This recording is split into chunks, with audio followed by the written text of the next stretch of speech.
to the stage Dr. Sushil Chandra Bhai ji, Brother Shambhu Prasad ji, Shri Dr. Arthapindu Sahu ji, Shri doctor Naga Hanumaiah ji और हमारे आदरणीय राज्योगी श्रीकांत भाई जी, आप सब स्टेज पर अपना स्थान ग्रहण करेंगे और ये सुंदर कार्यक्रम हम कुछ ही क्षणों में प्रारंभ करेंगे।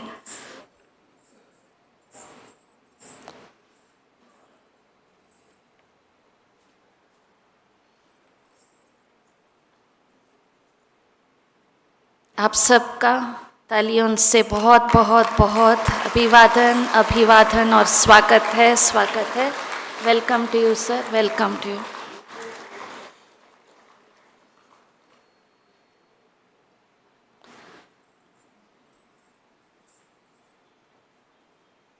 अन्वेषण की अगली सीमा या पड़ाव, the next level of research और invention, how it starts from cognition, starts with some other values, जो हमारे जीवन में कुछ values है जो बहुत महत्वपूर्ण है, और उन्हीं values को लेकर के जिस क्षेत्र में अभी तक जो रिसर्च हुआ नहीं है, अनएक्सप्लोर्ड पार्ट ऑफ रिसर्च, तो आज हम उस पर चर्चा करेंगे और उस पर प्रकाश डालने के लिए हम सबके बीच बहुत ही गण्यमान साइंटिस्ट भी हैं, रिसर्च स्कॉलर्स भी हैं, और हमारे आदरणीय अंबिका दीदी जी और मृत्युंजय भाई जी, श्रीकांत भाई जी और सुशील चंद्र भाई हैं। तो अभी हम प्रभु स्मृति में रह करके ये कॉन्फ्रेंस का शुभारंभ करेंगे। जैसे कि हम सब जानते हैं कि परमात्मा की शक्ति असीम है, it is unlimited, his power is unlimited. So let us invoke the light of God to start this conference. Thank you.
न कोई शिव के बाद है,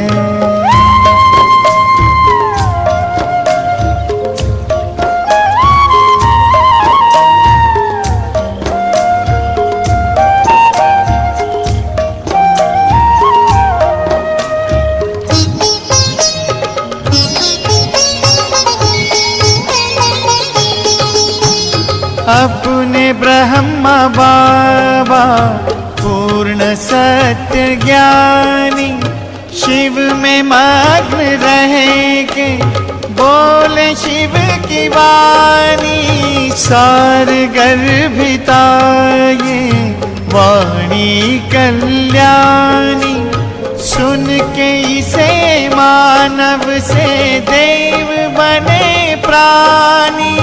शांति शांति शांति ओम शांति। जो ब्रह्मा से है प्रस्फुटित वो शिव प्रदत्त नाद है, ब्रह्मा से है प्रस्फुटित वो शिव प्रदत्त नाद है, परम पिता पवित्रतम का प्रेम ही प्रसाद है। प्रभु स्मृति के एक क्षण जो है हम सब के अंदर एक लाइट और माइट लेके आता है, एक नई सोच, न्यू इन्वेंशन, न्यू थॉट्स लेके आता है। और ये जो है हम सब के लिए बहुत बड़ी इंस्पिरेशन है, प्रेरणा है। तो अभी हम सिस्टर्स से रिक्वेस्ट करेंगे कि गण्यमान जो गेस्ट आए हैं उनको बुके और फ्लावर्स से वेलकम करें। आदरणीय डॉक्टर मृत्युंजय भाई जी भी पधारे हैं, उनका भी बहुत बहुत तहे दिल से स्वागत है। Welcome, heartily welcome to you. तो भारतीय संस्कृति जो है, संस्कृति इतनी महान है, जो संस्कृति हमारी धरोहर है। तो इस संस्कृति की महान सिस्टम है, विधि है, अतिथि जो भी है वो हमारे प्रभु समान है।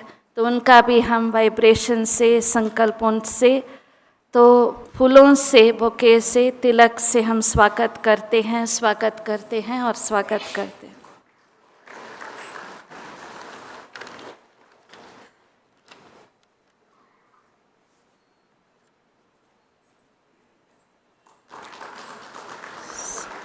आपकी जो तालियां हैं वो सबको प्रेरणा देंगे। तो तालियों की आवाज़ से जो है इस हॉल की जो एनर्जी है वो बदल जाती है। तो आप हमेशा ताली बजाते रहिए, शुभ आरंभ है।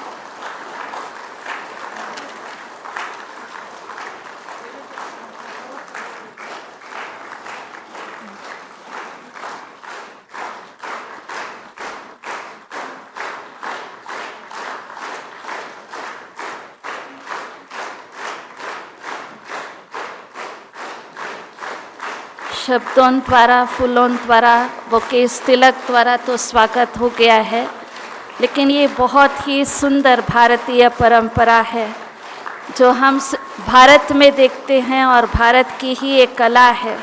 हम कहते हैं एक दिव्य कला, it is a divine art जो भारत की है और भारत में ही चला आ रहा है।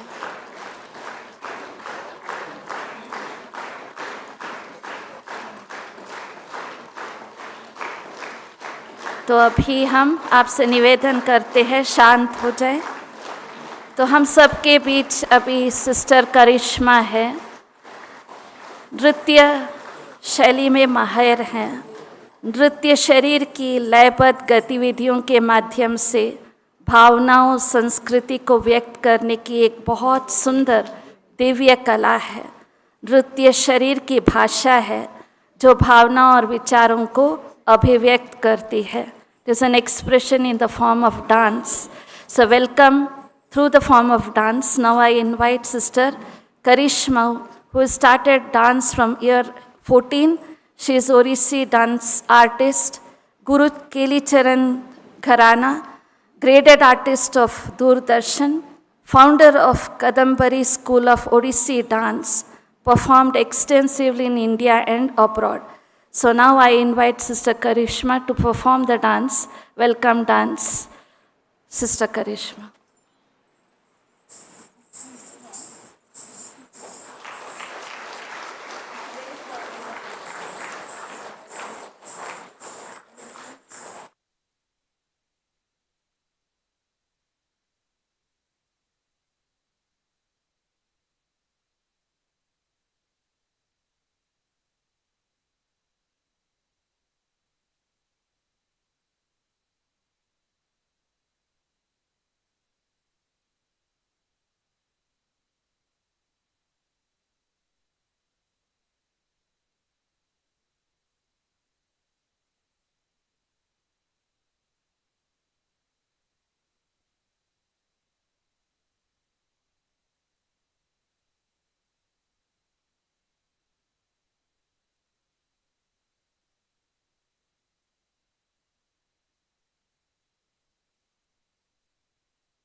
तो अभी हम रिक्वेस्ट करते हैं मृत्युंजय भाई जी से कि करिश्मा बहन को ईश्वरीय गिफ्ट दे के सम्मान करे। तो बहुत भावनापूर्वक, बहुत ही श्रद्धापूर्वक बाबा के घर में उन्होंने डांस किया पहली बार, तो फर्स्ट टाइम उनका बहुत बहुत धन्यवाद। Thank you very much.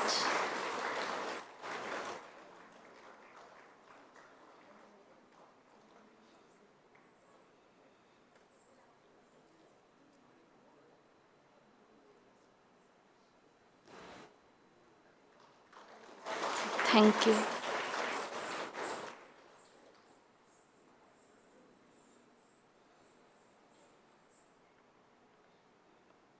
अभी इस conference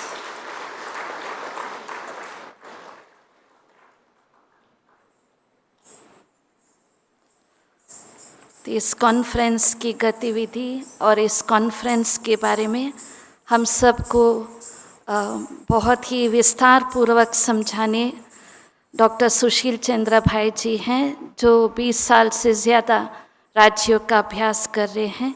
x associate director INMAS DRDO Delhi, professor emeritus emerging technology and head. So अभी उनसे निवेदन करते हैं कि about the conference and spark wing हम सबके बीच रखें। डॉक्टर सुशील चंद्र भाई।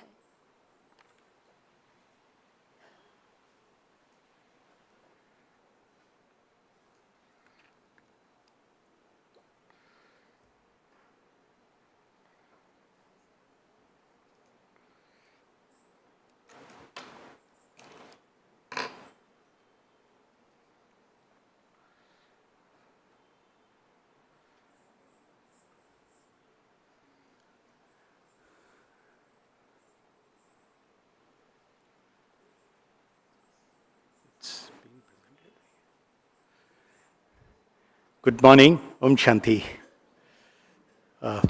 As Sister Chaya has said, I'll be sharing about Spark,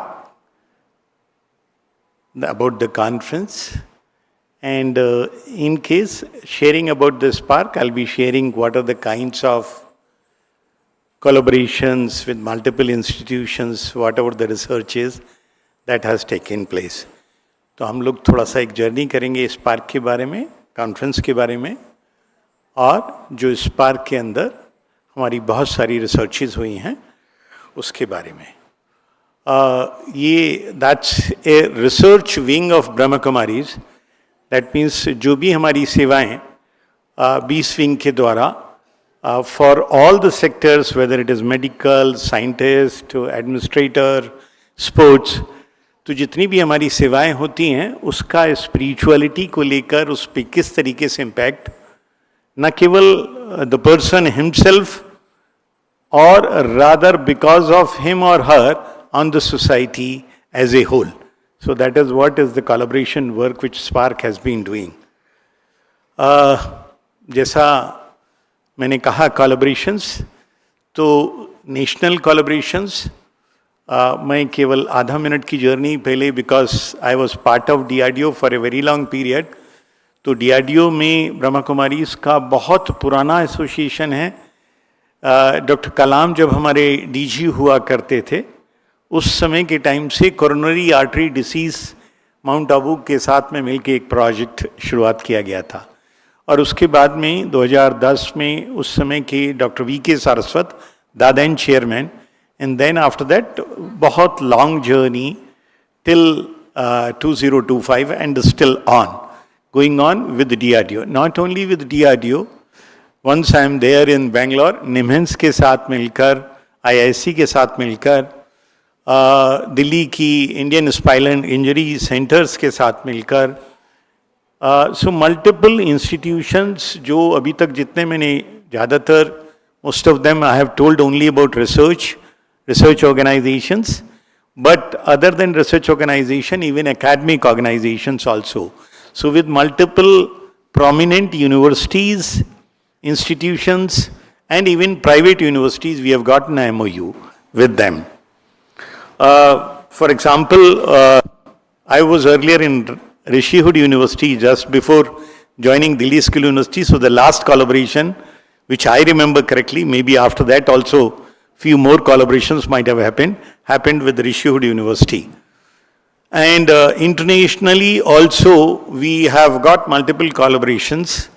The data which was acquired on long-term meditators was shared in international conference, and then after that, lots of institutions, like for example, University of Zurich, we had collaborations, one of their best lab, which is known as the best sleep research lab in the world. So multiple organizations in the Europe, in Malaysia, like University of Technology, Petrona, which is one of the best private university in Malaysia. So there also.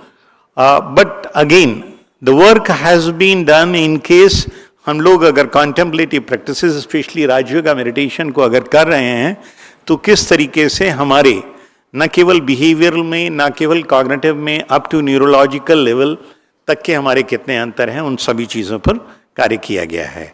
So, as I was telling about University of Zurich, now I'll go straight for the research part. Spark में जैसे कहा, दोनों तरीके के हमारे research होते हैं. हमारे बहुत सारे बीके भाई बहन जो ज्ञान पूरा लेते हैं, उसको अडॉप्ट करने के लिए, then to share with multiple sectors. So there also BKs do the research part and they try today that what kind of a portion which will be most suitable. For example, जैसे school में सेवाएं हुई हैं, touch the light programme हुआ, मृत्युंजय भाई यहाँ पर बैठे हैं, एजुकेशन के क्षेत्र में न केवल स्कूल एजुकेशन बल्कि हायर एजुकेशन में, और हायर एजुकेशन में भी up to the thought lab, that is higher order thinking. So that has been established in multiple institutions. So and finally जब हम इंडिविजुअल पर आते हैं तो उसके लिए हम किस तरीके से न केवल short term meditators up to long term meditators, पूरे आउटकम्स क्या क्या आए हैं, उसके लिए behavioural parameters, physiological parameters, cognitive test batteries, all these things have been utilised. And ये न केवल नॉर्मल पीपल के लिए बल्कि the people who are suffering from some kinds of disorders, like Ram Manohar Lohia hospital Delhi के साथ मिलकर, which is known as Center of Excellence Mental Health in Delhi, and with them also we started firstly recording the data of schizophrenics and finding out where the meditation has got what kind of an impact. Then after that, depression subjects, the data was collected on EEG up to level. No doubt, clinical psychologists, they were part of it, but even the EEG part. And recently it has been finished that in on anxiety patients, जो हम लोगों की आज की date में हम महसूस कर रहे हैं कि एंग्जाइटी डिप्रेशन बहुत हद तक बढ़ गया, तो जैसा मैंने कहा न केवल नॉर्मल बल्कि डिसऑर्डर के सब्जेक्ट्स को लेकर भी अगर हम राजयोगा स्पिरिचुअल लाइफस्टाइल को अपनाते हैं तो किस तरीके से हमारे क्या क्या बेनिफिट्स हैं. तो here I will go step by step, like few things in case of short term meditators, वो निमेंस के साथ मिलकर this study has been done because I'm in Bangalore, so we are started with Nimmons. Again, a one PhD study was done with Nimmons and Sabzania University, in-depth microphenomenology interview, and the data analysis happened over there. And then after that, present study is going on embedded and college curriculum, because I am sure everybody knows that कि अब नई education policy में बहुत सारे हमने कुछ credit के courses इस तरीके से स्पिरिचुअल ऑर्गेनाइजेशंस के for their social and emotional learning it has been introduced and it has been allowed. So few of the courses have been developed by Brahma Kumaris which are going into the form of 2 credit, 4 credit courses. So उसके क्या impact हैं, और digital wellness, digital जो addiction हमारे बच्चों को, न केवल बच्चों को बल्कि हम में से भी बहुत लोग, बहुत सारे बैठते हैं शायद 2 मिनट के लिए, but after that when we come to know that it's already 20 minutes are over. So that's how to get digital de-addiction. And उसके बाद फाइनली हम कॉग्निटिव कंट्रोल कैसे अपने हाथ में ले पाते हैं. That is what the study is going on, not only at IIT Mandi, at Rishud University also. One of the PhD student, she is a BK, she is doing also that study. Then more variability in case of HRV, heart rate variability, and song and commentary based yoga. Like in हमारे ब्रह्मा कुमारी इसमें जो हमारा commentary देते समय और बाबा के गीत चलते समय किस तरीके से उनकी हार्ट रेट वेरिएबिलिटी में चेंजेस आते हैं, which is good for their well-being. That's what is also done. Then this was a study which was done again with ISC, and the beauty part with these studies which were done both at NIMS Bangalore also at INMAS also, जिसमें EG और FMRI together को लेकर study किया गया है, जो कि बहुत कम स्टडीज हैं इंडिया में, स्पेशली EG और MRI together को लेकर. And not only, as I was telling, for short term, even long term meditator में जिस तरीके से उनके अंदर स्ट्रक्चरल चेंजेस आ जाते हैं जो लॉन्ग टर्म मेडिटेटर्स होते हैं, उस तब की स्टडी को किया गया है. देन जैसे हम लोग कहते हैं कि left and right brain they are assigned to do something else, तो हमारा लेफ्ट साइड कुछ और कामों के लिए फेमस है और राइट साइड कुछ और कामों के लिए. जैसे बोला जाता है maybe some people are more logical and some people are more emotional, but love और law का balance हम किस तरीके से ले पाएं, that means both the brain simultaneously. So how to have the symmetry, also the work has been done on those lines. Then again this was done at ISC in collaboration with Spark, कि क्या राजयोगा हमारे ageing phenomena को delay कर सकता है. सो in that also ये grated वाला जो पैटर्न है, इसके बेसिस पे हमारा गामा बैंड किस तरीके से होता है उस पर पहले स्टडी किया गया, और मेडिटेशन में गामा बैंड एक्टिवेशन किस तरीके से होता है. तो इस तरीके से how it is helping us in delaying our ageing process. Then Manipal university के साथ में कार्य किया गया, जिसमें grey matter volume changes in Rajyoga meditators and what are the happiness and reward regions. This has been again shown, but here the work has been done as I was telling FMRI EG together, but in case default mode network मैं अगर crude language में इसको बोलूं तो इसका मतलब जब हमारा ब्रेन कुछ नहीं कर रहा है तब किस तरीके से how much it is still active. जैसे आज की डेट में हम बहुत सारी जो एंजाइटी रिलेटेड इश्यूज को देखते हैं, तो then we are not able to silence our mind. So how this Rajyoga helps in that pattern also has been done. As I was telling that कि नॉर्मल स्टडी के अलावा भी हमारा जो डिसऑर्डर्स में भी कार्य किया गया है. सो ये किया गया था एम्स पटना में, जो आप लोगों ने सुना होगा बहुत सारे न केवल बच्चों में बल्कि बड़ों में भी many times the panic disorders happens. Then how Raj Yoga is helping them? It's a study which is happening with Brahma Kumaris in association with AIIMS Patna. Then again one more study at AIIMS Patna which is going on.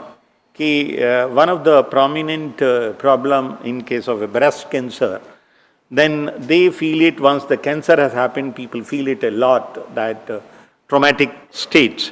Then that's ongoing study is going on. What are the change in quality of lifestyle and cytokine spaces? And that project is first funded by DST Satyam. Then this is what till now whatever the studies has been shown was close by.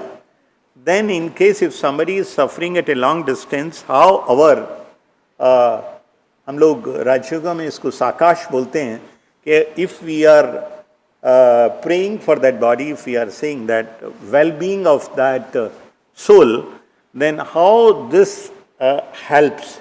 That's being done on pediatric patients, randomized control trial, online and offline साकाश. तो वहाँ ये हिसार में जो जिंदल वालों का hospital है, Jindal hospital, वहाँ के pediatric patients पर that work is still going on. Then again at the same place, Jindal Hospital, on obstetrics and gynecologists, that means pregnancy with inadequate amniotic fluid, cesarean section subjects, that study is also going on over there. So multimodal study which we have got an EG system हमारे यज्ञ में Rajyoga research centre पर जो हमारा ज्ञान सरोवर mount Abu में that system is already available. ये 64 channel का ईजी सिस्टम है. इसमें न केवल 64 चैनल के ईजी बल्कि हमारी heart rate variability, GSR, so ECG and GSR, so 6 auxiliary channels are also there, so we can record other data. So that's how I thought let me show about that part also. Then as I have shared, most of the work has been published. Most of the work.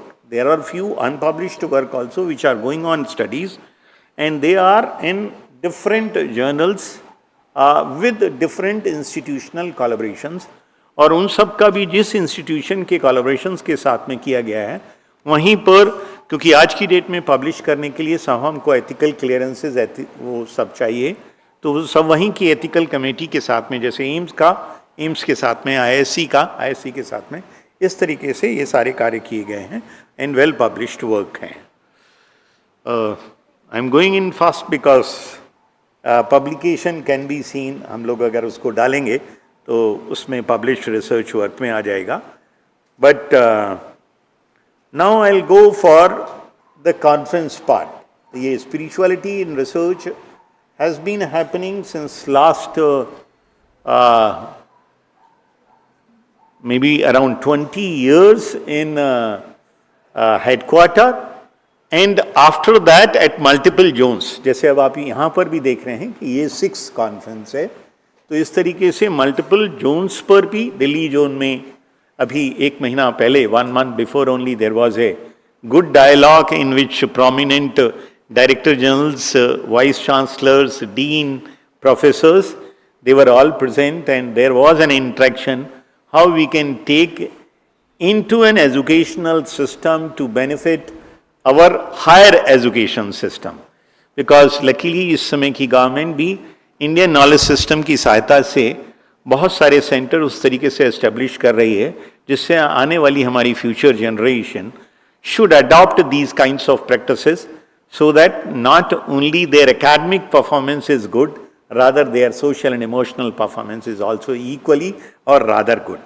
So in that sense, Spark, as I was saying, so it has been started, that SIR conference, spirituality in research, and we say it both way, spirituality in research and research in spirituality.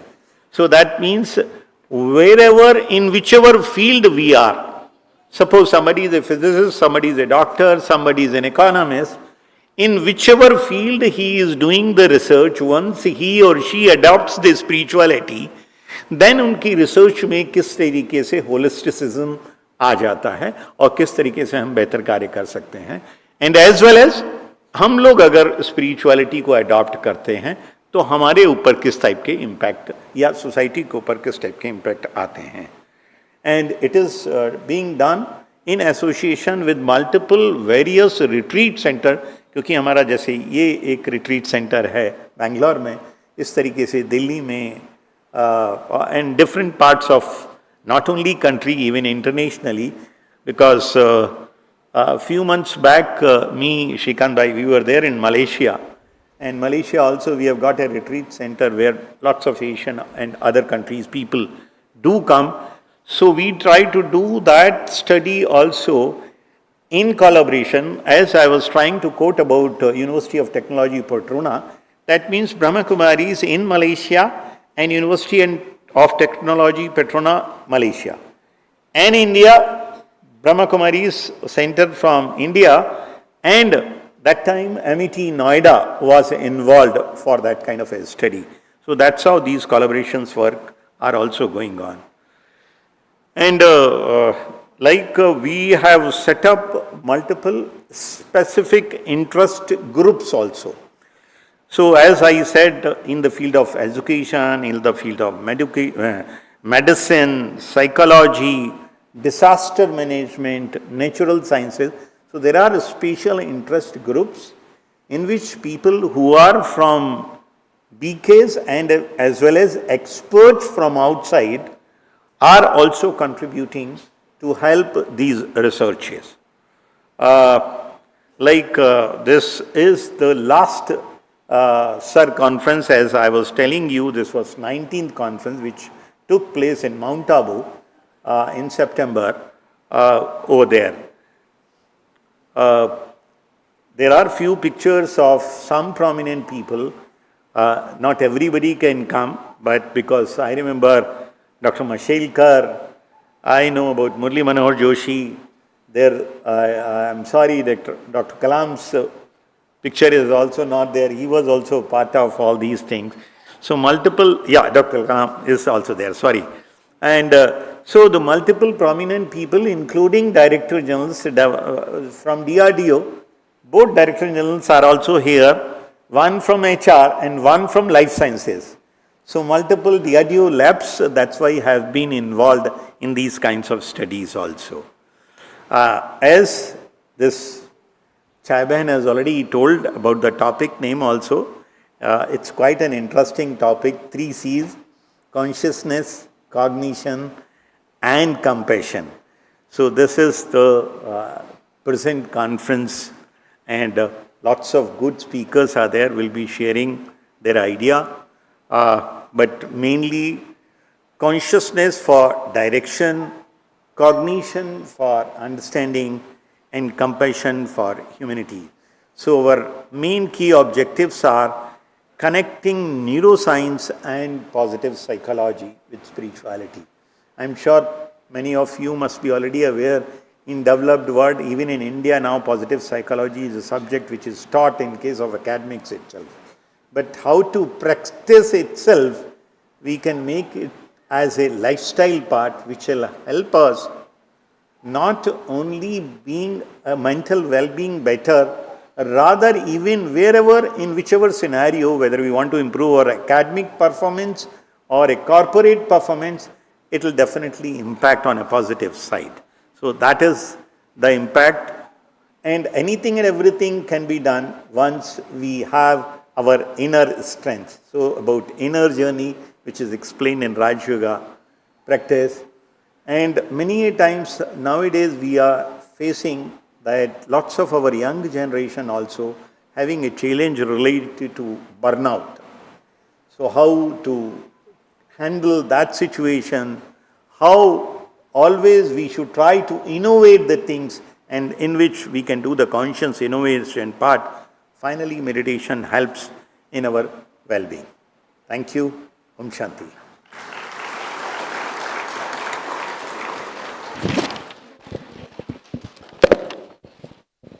Om Shanti.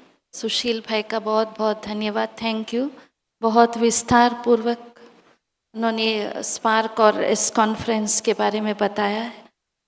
तो जैसे हम सब जानते हैं, हर शुभ कार्य को प्रारंभ करते हैं दीप प्रज्वलन से।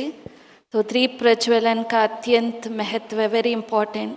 ये केवल अंधकार दूर करने का प्रतीक नहीं है, बल्कि ज्ञान, सकारात्मकता, समृद्धि और ईश्वर के प्रति समर्पण का प्रतीक भी है।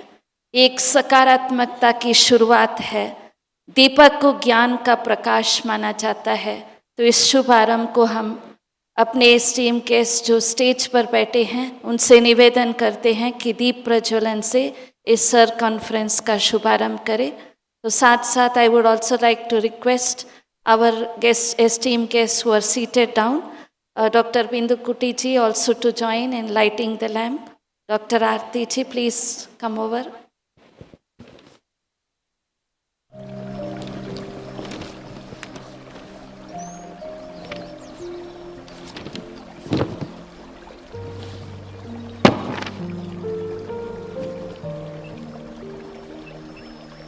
Dr. Ramkrishnan Bhai ji, please join us in lighting the lamp. Doctor Ashutosh ji please come. और राकेश भाई जी से भी निवेदन करते हैं कि दीप प्रज्वलन में आपका सहयोग दें।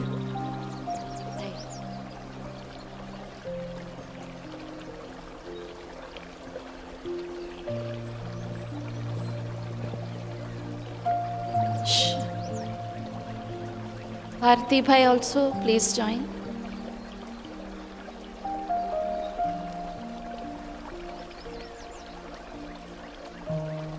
ಮೃತ್ಯುಂಜಯ ಅಣ್ಣವ್ರ ಬ್ರದರ್ ಕೂತಿದ್ದೀರಾ, ಪ್ಲೀಸ್ ದಯವಿಟ್ಟು ಪ್ಲೀಸ್ ಬನ್ನಿ. ಪ್ರಭು ಅಣ್ಣ ದಯವಿಟ್ಟು ಬನ್ನಿ.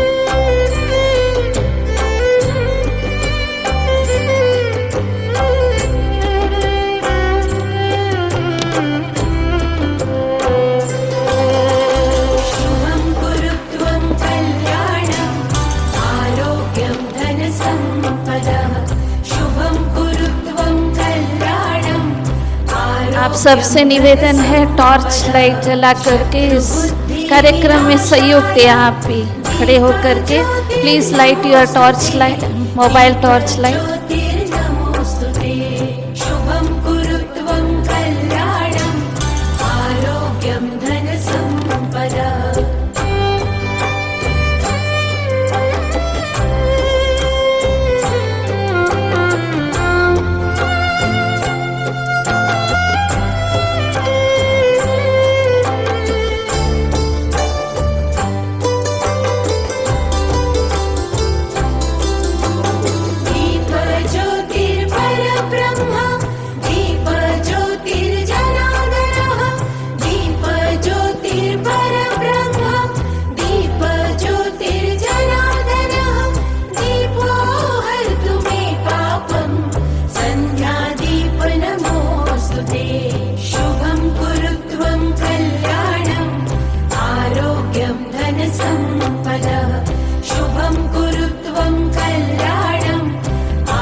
लाइटिंग जो है बहुत सुंदर नज़ारा, इतना सुंदर दिख रहा है क्योंकि हम सब आत्मा ज्योति हैं।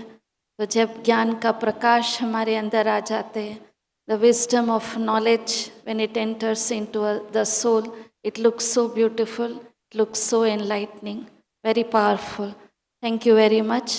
So now I request brother Shambhu Prasad ji, scientist ji, Satish Dhawan Space Center, Shar, Sriharikota, to share his thoughts on this topic, the next frontier of research, consciousness, cognition and compassion. A very compassionate soul, so I have been in contact with him, who has organized many programs there in Shar, also visited our headquarters, so I request him to take over and share his thoughts.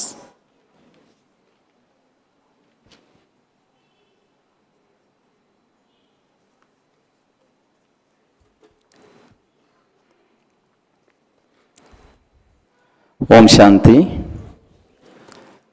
Very good afternoon to all the eminent dignitaries on the dais, respected sisters and brothers of Brahmakumaris, distinguished researchers and dear friends. I am representing on the behalf of Satish Dhawan Space Center, Shar, Indian Space Research Organization, Sriharikota. In fact, our director supposed to attend actually this conference. He is very much interested. Because of his other priorities, he could not make it. I have got the opportunity to share my thoughts on this 6th National Spiritual and Research and Meditation Retreat on Next Frontier of Research, organized by Spark Wing of Brahmakumaris, where science and spirituality meet in very meaningful way. I'm working as a scientist at ISRO at Satish Dhawan Space Center, Shar, Sriharikota, for the past 30 years, closely involved in launch complex operations, countdown activities. In our work, we deal with highly complex systems like launch pad systems, launch vehicle systems, the associated systems with the launch complex, thousands of sensors, telemetry, control, guidance and navigation systems, designed with extreme precision. But over the last few years, I discovered something even more fascinating than any rocket system. In general, rocket science is the most complicated science or system. But the most sophisticated system any researcher operates is not rocket system, but it is an operating system of human mind. During launch campaign at Satish Dhawan Space Center, ISRO, one of the most critical phases begins after launch vehicle is made ready and launch pad is completely vacated for safety reason.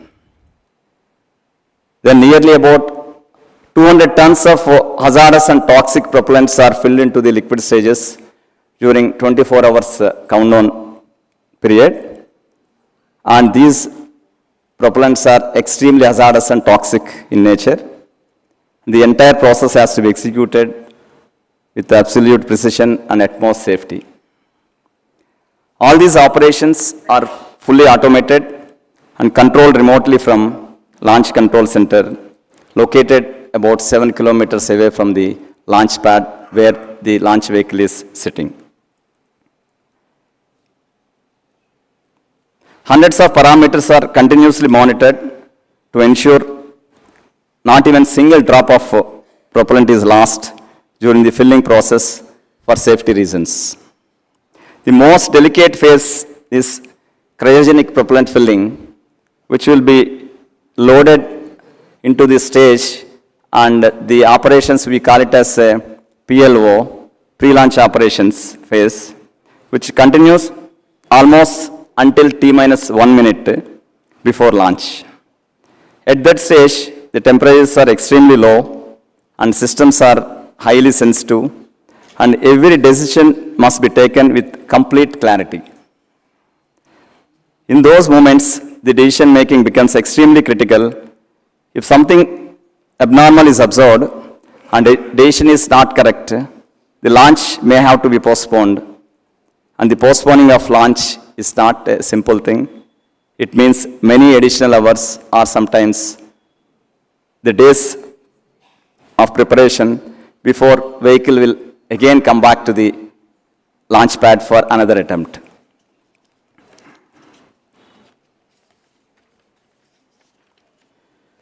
So that is why in such high pressure environments, I have realized something very important. Technology ensures precision, but calm and clear mind ensures the right direction.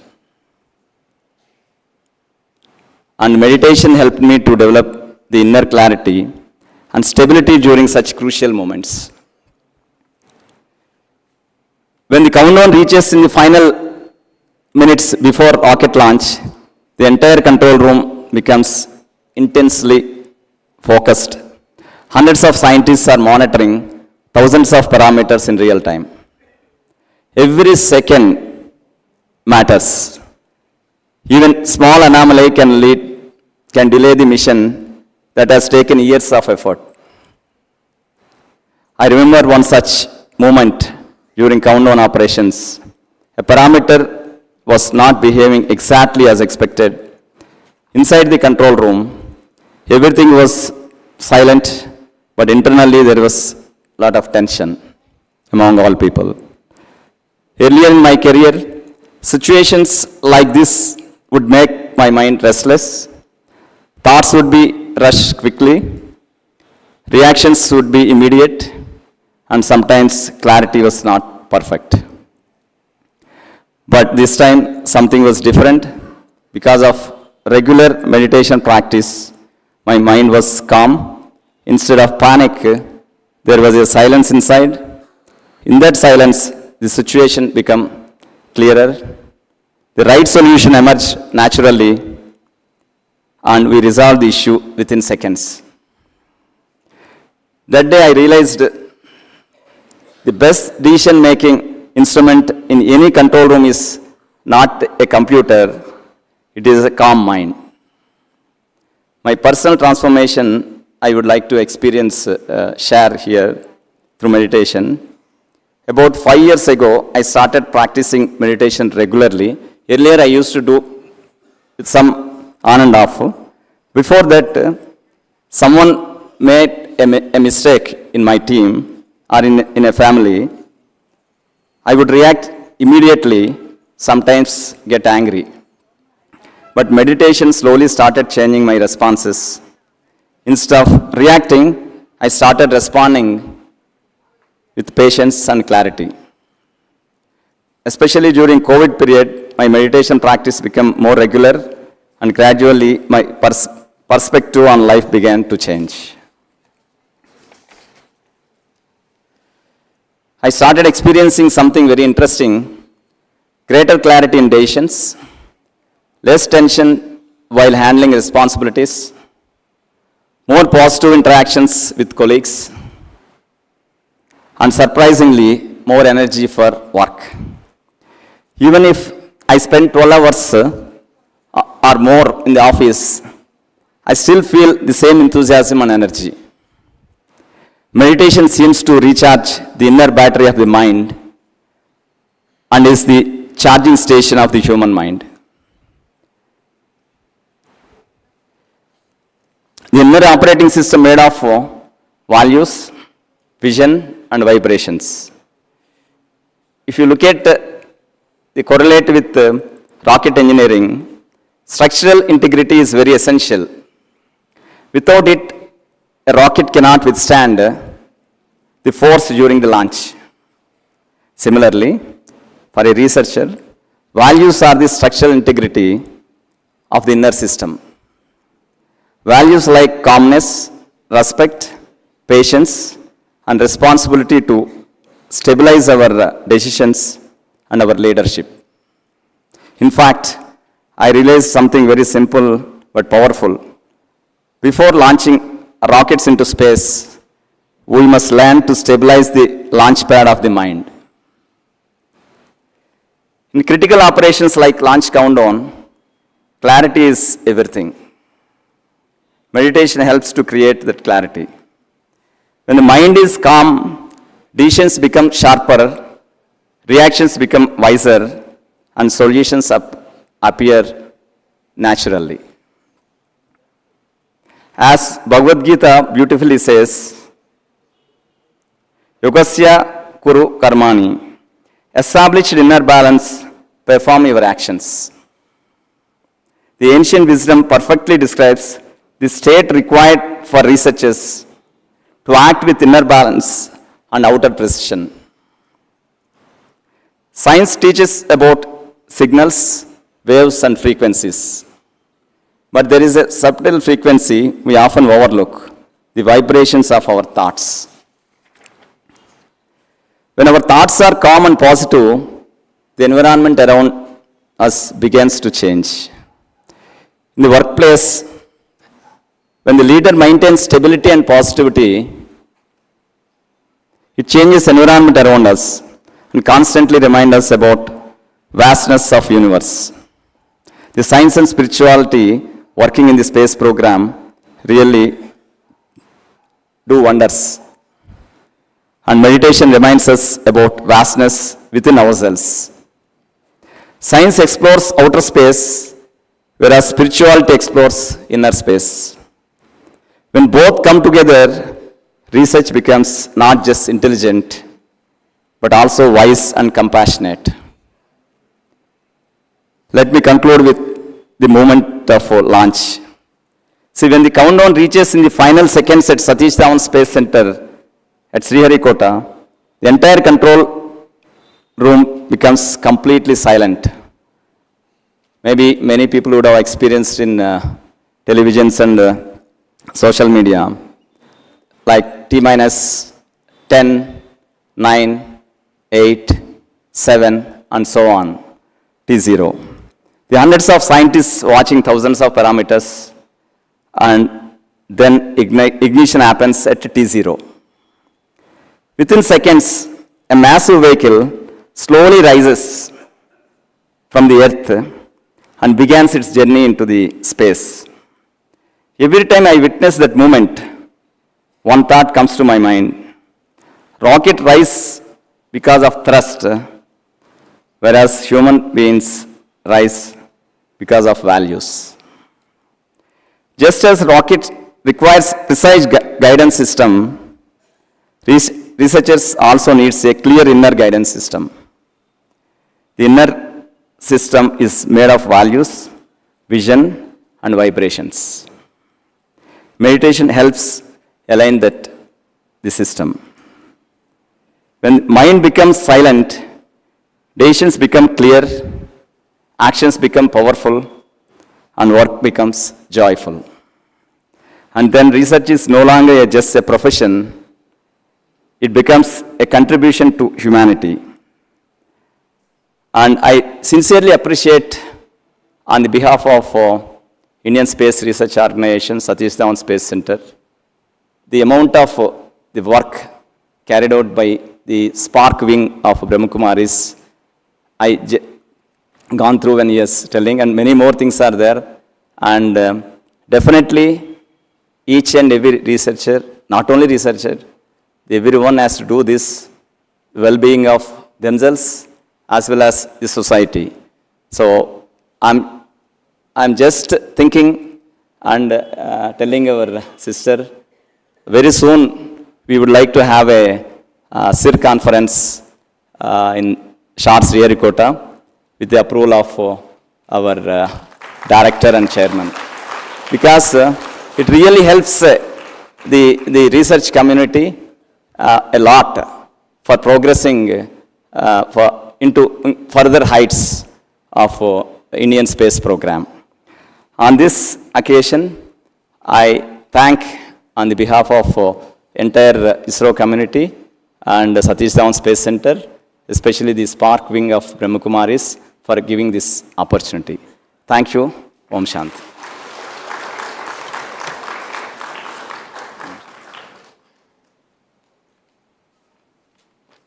Thank you very much, sir.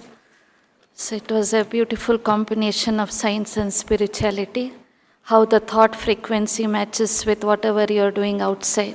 So your actions, it has to be more calm. Your mind has to be in that frequency of calmness and peace. Only then the outcome is very powerful or positive. Thank you very much for sharing that. So now I request our esteemed brother, Dr. Mrutyunjay Bhaiji, who has come all the way from Mount Abu to be with us to share his thoughts. Dr. Mrutyunjay Bhaiji is a prominent senior Raj Yoga teacher, educator and administrator, the Brahmakumaris World Spiritual University based in headquarters Mount Abu. He serves as Additional Secretary General of Brahmakumaris, Chairperson of Education Wing of Raj Yoga Education and Research Foundation. His key roles and responsibilities: administrative leadership, education wing chairperson, and hence he is leading many of the conferences and seminars for the educationists, global coordinator, project director of Green the Earth and Clean the Mind. The very early age he has come into knowledge, Brahmakumaris, and then at the age of 19, dedicated his life to this institution and has been actively spreading this message both in India and abroad. So he's been conferred the honorary doctorate by Ranchi University, and he has received many of the awards such as Rashtra Jyoti Puraskar, Dynamic Indian of the Decade, Kimbat International Aryabhatta Award.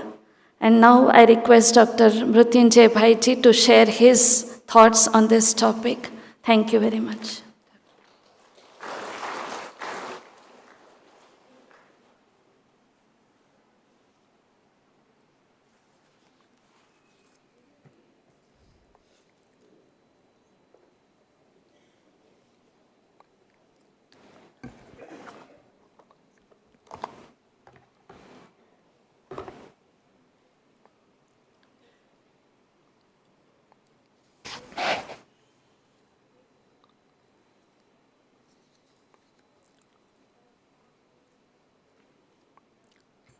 ओम शांति। ओम शांति। ओम शांति।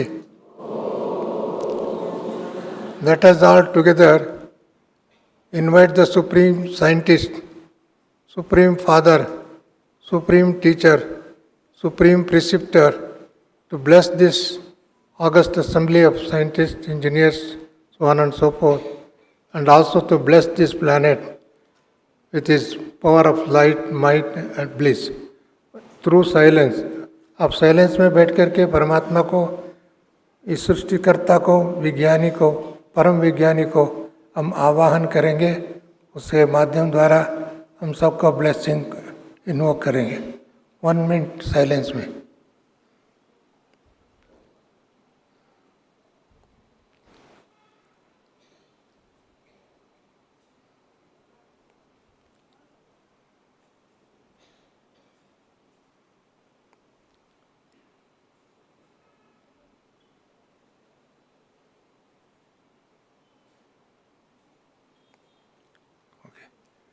Okay.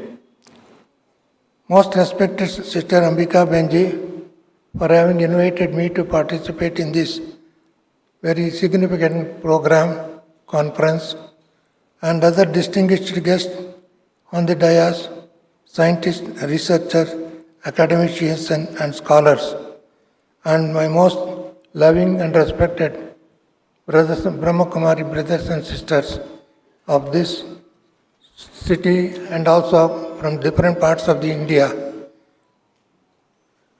I heartfelt greetings to all of you. It gives me an immense pleasure, privilege and honor to participate in this conference, National SIR Conference and Meditation Retreat organized on the theme, The Next Frontier of Research, Consciousness, Understanding and Compassion.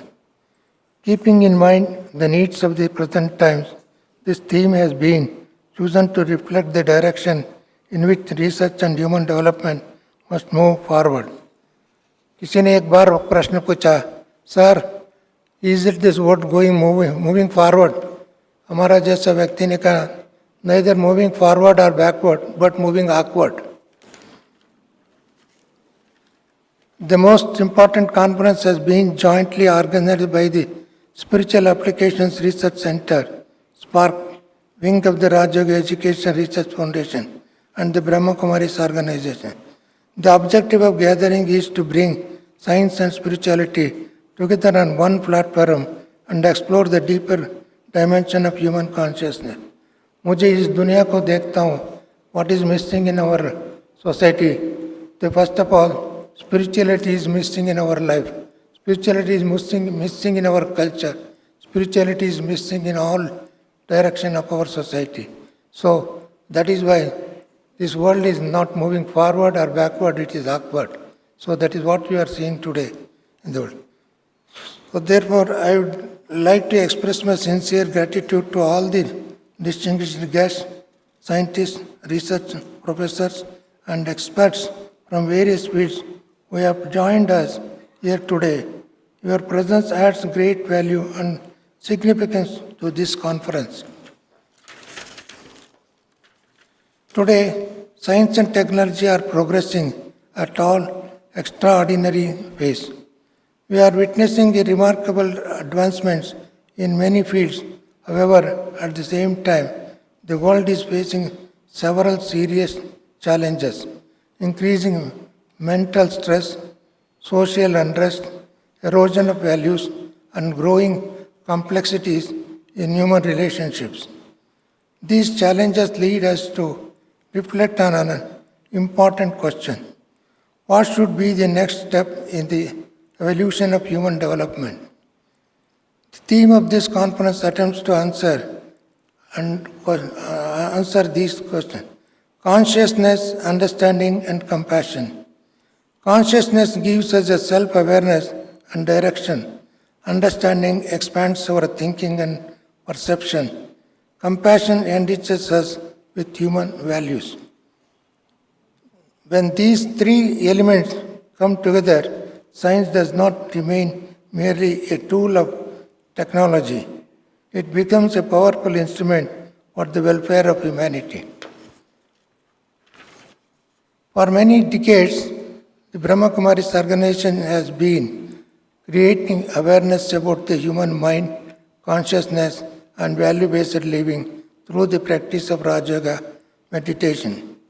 It is encouraging to see that today many universities and research institutions around the world are also studying the positive effects of meditation and inner peace on the human mind. In today's world, knowledge and technology are undoubtedly important. However, they must be guided by values and inner awareness. Only then can science truly lead humanity towards meaningful and sustainable progress. Through this conference, scientists and research from different parts of the country have come together to share their ideas and experiences. I am confident that these discussions will open new directions for research and innovation in the future. Finally, I would like to once again express my heartfelt thanks to all the distinguished guests, scientists, researchers, and Rajyogis, brothers and sisters, who have traveled from far and wide to participate in this conference. Your presence has made this gathering truly meaningful. Thank you. Before I say Om Shanti, I would like to say recently I had the pleasure and honor of joining with our President of India in Nagpur University, Nagpur. In that Nagpur, there is a Vishweshwaraya National Institute of Technology. Brahma Kumaris have signed an MOU with the Nagpur Vishweshwaraya National Institute of Technology for establishing a thought lab in that NIT. Similarly, they have joined and they have made a wonderful place in their campus, establishing a thought lab. What is thought lab? Thought lab is nothing but, as our earlier speaker said, it is higher consciousness, about elevating our own consciousness. Because thought is the seed for every action and every reaction also. So if thought becomes the noble, thought becomes the divine, thought becomes the compassionate, then automatically ignorance, darkness, disease, so on and so forth, and violence, wars automatically stops. But today, we are not improving our consciousness. We are improving body conscious instead of soul conscious. We are not improving relation with the divine, but we are improving our relation only for the money's sake. Therefore, there is so many ignorance is prevailing. Plus, darkness is more and more becoming a day of the society. So therefore, we need to ignite our consciousness. Then only, see, we also signed so many universities, nearly 23 universities, we have signed an MOU to introduce value education. That is a part of the spirituality. What is value education? Without spirituality, there is no value education. So, spirituality is a component in which we can develop a divine personality. मुझे अभी dance हो रहा था, मुझे बहुत खुशी हुई थी. मैंने कहा देह भावವನ್ನು ಮರೆತು ದೇವ ಭಾವವನ್ನು ಕಾಣಿರಯ್ಯ. ದೇಹ ಭಾವವನ್ನು ಮರೆಬೇಕು ನಾವು, ದೇವ ಭಾವವನ್ನು ಕಾಣಬೇಕು. ದೇಹ ಭಾವವನ್ನು ಕಂಡು ಆಗ ದೇವತ್ವದೊಳಗೆ ನಾವು ನಡೆಯಬಹುದು, ದೈವಿ ಸ್ವರಾಜ್ಯವನ್ನು ಸ್ಥಾಪನೆ ಮಾಡ್ಬೋದು, ಸೃಷ್ಟಿಯಲ್ಲಿ ಒಂದು ವ್ಯವಸ್ಥಿತ ಆಡಳಿತವನ್ನು ನಡೆಸ್ಬೋದು. ಇವತ್ತು ಎಲ್ಲ ವ್ಯವಸ್ಥೆಗಳು ಅವ್ಯವಸ್ಥೆಗೆ ಜನ್ಮ ಕೊಡ್ತಾ ಇದ್ದಾವೆ. इंಥ परिस्थितियों स्वयं परमात्मा ने इस सृष्टि में आकर के हम सबको स्पिरिचुअलिटी के बारे में शिक्षा दे रहे हैं, त्रिकाल ज्ञान दे रहे हैं, त्रिलोक की नाथ बना रहे, मनुष्य को देव मानव बनाने का कार्य कर रहे. यदि इस दुनिया में यूनिवर्सिटीज़ का काम सच्ची दृष्टि से कर रहे तो ब्रह्मा कोर्स. मुझे एक बात याद आ रहा है. We had a similar conferences in Mount Abu, in which about 25 vice chancellors and many professors and teachers were participated, around 2000, in which D, then the Chief of Justice of India, Justice Ranganath Mishraji was there, and Dr. Hari Gautam, then the Chairman of the University Grants Commission, in which Ranganath Mishraji said, we have a national universities, regional universities, language university, professional university, music university, sport university, so on and so forth. But there is only one spiritual university, that is Brahma Kumari's Ishwari Vishwavidyalaya. The same thing was endorsed by the then Dr. Hari Gautam also, because we have got all such universities. In India itself is more than 1,000 universities. But nowadays I am very happy. The government of India is rethinking, and the universities are offering value education, and they are requesting Brahma Kumaris to set up a classes program and so many other things. So a new culture is developing. So this is the very right time. We have to think again to include spirituality in the right from the school education.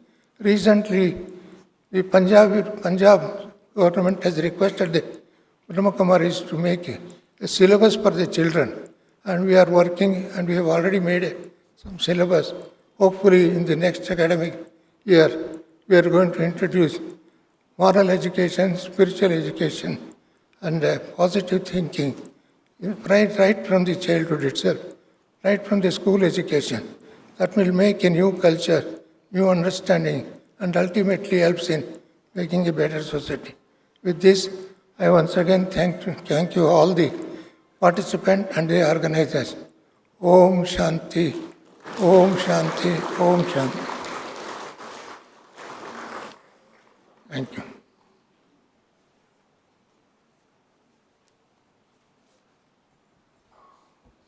Om Shanti. तो जैसे कहा जाता है, दुनिया में हर एक की अपनी अपनी रोल है, अपना अपना सोच है जो बहुत यूनिक होता है। तो ऐसे ही हमारे आदरणीय डॉक्टर मृत्युंजय भाई जी के जो थॉट्स थे बहुत ही विशेष, यूनिक थे, जो कॉरलेट करता था साइंस और वैल्यूज़ पर। तो बहुत सारे ऐसे यूनिवर्सिटीज़ में वो MOU कराए हैं, वो इंस्ट्रूमेंटल थे। थॉट लैब जो उन्होंने कहा, वर्णन किए, उसके लिए भी वो इंस्ट्रूमेंटल है। और देश विदेश में बहुत सारे ऐसे कार्यक्रम के लिए भी वो इंस्ट्रूमेंटल है, भगवान के इंस्ट्रूमेंट है। तो इसलिए आज उनका दर्शन हुआ है, वो हम सब के बीच में है, उसके लिए उनको तो कोटि कोटि कोटि धन्यवाद देते हैं। So now I request doctor Naga Hanumaiah ji, Director, Central Manufacturing Technology Institute, Bangalore. Dr. Naga Hanumaya ji is a distinguished scientist with over 30 years of experience in manufacturing research and leadership at CSIR, CMERI and CMNTI. He holds a PhD from the Indian Institute of Technology, Mumbai, and has made significant contributions to the field of micro-nanosystem engineering. As the founding head of the Micro Nanosystems Engineering Group, he led the development of 12 advanced technologies, facilitated 5 technology transfers, and mentored numerous young scientists. He has 10 patents and 115 published research papers, guiding 15 MTech and 9 PhD scholars, and currently supervising 10 PhD and MS research students. As his role of director, he has transformed the institution's mission and initiated technology marketing incubation activities under his leadership. Dr. Naga Hanumanthaya has received numerous prestigious awards, including the Boycast Fellowship, and we think of the India Award. He is a fellow of the Indian National Academy of Engineering and a member of International Association of Engineers, International Institute of Micromanufacturing. His leadership continues to inspire many, many.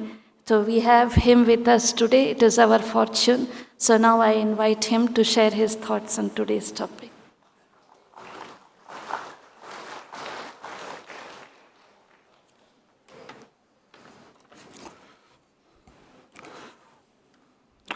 Om Shanti.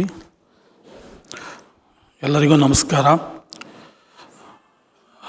Distinguished guests, speakers, all the brothers and sisters of Brahma Kumaris and devotees. It is my privilege to be part of this conference. To me, it is the first time such conference, and the theme is spirituality in research and new frontiers of research. If you look at spirituality and the research, scientific research particularly, at the outside it looks like these two are two different words. Because spirituality depends on the internal findings. The research depends on the evidences which are physical, external. But if you look at internally, if you analyze both, so they try to answer the same for questions like, we search for the truth, deeper understanding, and the betterment of humanity. Research is not merely about generating a data or developing a new technology. It is disciplinary journey of curiosity, creativity, and discovery. Spirituality, on the other hand, nurtures self-awareness, ethical thinking, and deeper sense of purpose. When these two dimensions come together, research gains not only intellectual depth, but also the moral direction. In today's rapidly growing technological revolutions happen. It is driven by the high buzzwords technology like artificial intelligence, range of advanced manufacturing, biomanufacturing, digital technologies. The scientific capabilities are expanding rapidly. However, the direction and purpose of these capabilities must be guided by values such as responsibility, sustainability, and societal welfare. This is where the spirituality provides an important compass.